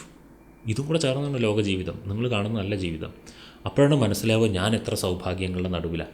ഞാൻ എന്നേക്കാളും എന്തൊക്കെയോ കാര്യങ്ങളിൽ വലിയ രീതിയിൽ ജീവിക്കുന്നവരെ നോക്കിക്കൊണ്ടിരുന്ന ഞാൻ ഇൻഫീരിയറോ, ഞാൻ എൻ്റെ അത്ര പോലും ഒരു സ്റ്റാൻഡേർഡ് ഓഫ് ലൈഫ് അച്ചീവ് ചെയ്യാൻ പറ്റാത്ത ആളുകളെ കാണുകയും പരിചയപ്പെടുകയും ചെയ്താൽ എനിക്ക് എന്നോട് തന്നെ ഞാൻ എവിടെയാണ് നിൽക്കുന്നത് എന്നൊരു തോന്നലുണ്ടാകും. ആക്ച്വലി നമ്മളിതാണ് ചെയ്യേണ്ടത്. നമ്മൾ എപ്പോഴും തിളങ്ങുന്ന ഭാഗത്തേക്ക് നോക്കിയിട്ട് നമ്മളെ വിലയിരുത്തുന്നു. ഇരുണ്ട് കിടക്കുന്ന ഭാഗവും ഈ ലോകത്തിലുണ്ട്. അവിടേക്ക് നോക്കിയാൽ നമ്മളെ മാച്ച് ചെയ്തിട്ട് ടെൻഷൻ അടിക്കുന്നതിന് പകരം നമുക്ക് അവർക്ക് വേണ്ടി എന്തെങ്കിലും ചെയ്തു കൊടുക്കാൻ പറ്റുമോ ചിന്തിക്കാൻ തുടങ്ങും. നമ്മളൊരു റെസ്പോൺസിബിൾ പേഴ്സണായി മാറും. ഈ സ്വന്തം പ്രശ്നങ്ങളിൽ ജീവിതം തുടങ്ങുന്നത് വലിയ കുഴപ്പമില്ല. മരിക്കുന്നവർ ഈ സ്വന്തം പ്രശ്നങ്ങളിൽ നിൽക്കുന്നത് ഒരു രാജ്യദ്രോഹ കുറ്റമാണെന്നാണ് ഞാൻ പറയുക. സെൽഫിഷായുള്ള സ്വന്തം പ്രശ്നങ്ങളൊക്കെ വേഗം പരിഹരിച്ചിട്ടോ അല്ലെങ്കിൽ അതിനൊക്കെ ഒരു സൈഡിലേക്ക് മാറ്റി വെച്ചിട്ടോ ലോകത്തിന് എന്തെങ്കിലും കൊടുക്കുന്നവരായിട്ടും കൂടെ മാറണം നമ്മൾ. പിന്നെ ഒരു പ്രശ്നം, മൊയ്തീനൊരു പ്രശ്നം ഉണ്ടായിന്ന് വിചാരിച്ചോ, ഒരു ഉദാഹരണം പറയട്ടെ, മൊയ്തീനൊരു പ്രണയം ഉണ്ടായിന്ന് വിചാരിച്ചോ, അത് ബ്രേക്കപ്പ് ആയിന്ന് വിചാരിച്ചോ, മൊയ്തീൻ അതിൽ കുറേ സംഘർഷം അനുഭവിച്ചു, എന്നിട്ട് ഓക്കെ ആയിന്ന് വിചാരിച്ചോ. ഇപ്പം മൊയ്തീൻ ഫിറ്റാണ് ഇതേപോലുള്ളൊരു പ്രശ്നം അനുഭവിക്കുന്ന ഒരാളെ ഹാൻഡിൽ ചെയ്യാൻ. അപ്പോൾ മൊയ്തീൻ ആ സംഘർഷങ്ങളിലൂടെ കടന്നു പോയത്, ആ പ്രശ്നങ്ങൾ അനുഭവിച്ചത് കൊണ്ട് ഈ സമൂഹത്തിനൊരു ഗുണം ഉണ്ടായിട്ടുണ്ട്. എന്താ ഗുണം? സിമിലർ പ്രശ്നം അനുഭവിക്കുന്ന ഒരാൾക്ക് പറഞ്ഞു കൊടുക്കാൻ പറ്റും. അപ്പോൾ പ്രശ്നങ്ങൾ പരിഹരിച്ച് എത്രയും വേഗം നമ്മൾ മറ്റുള്ളവരുടെയും കൂടെ പ്രശ്നം പരിഹരിക്കുവാനുള്ള പക്വതയുള്ളവരായി മാറുന്നില്ലെങ്കിൽ പ്രശ്നങ്ങളിൽ തന്നെ സസ്റ്റെയിൻ ചെയ്തു പോകാൻ വേണ്ടിയിട്ടുള്ള ദുരാഗ്രഹം ഉള്ളിൽ ആരംഭിക്കും. അത് സിമ്പതി പിടിച്ചു പറ്റുന്ന സാധനമാണ്. ഇതൊരു രാജ്യദ്രോഹ കുറ്റമാണെന്ന് ചിന്തിക്കണം. ഒരു സെൽഫ് റെസ്പോൺസിബിലിറ്റി ആക്കിയിട്ട് മാറ്റണം അതിനെ നമ്മൾ. ക്ലിയർ?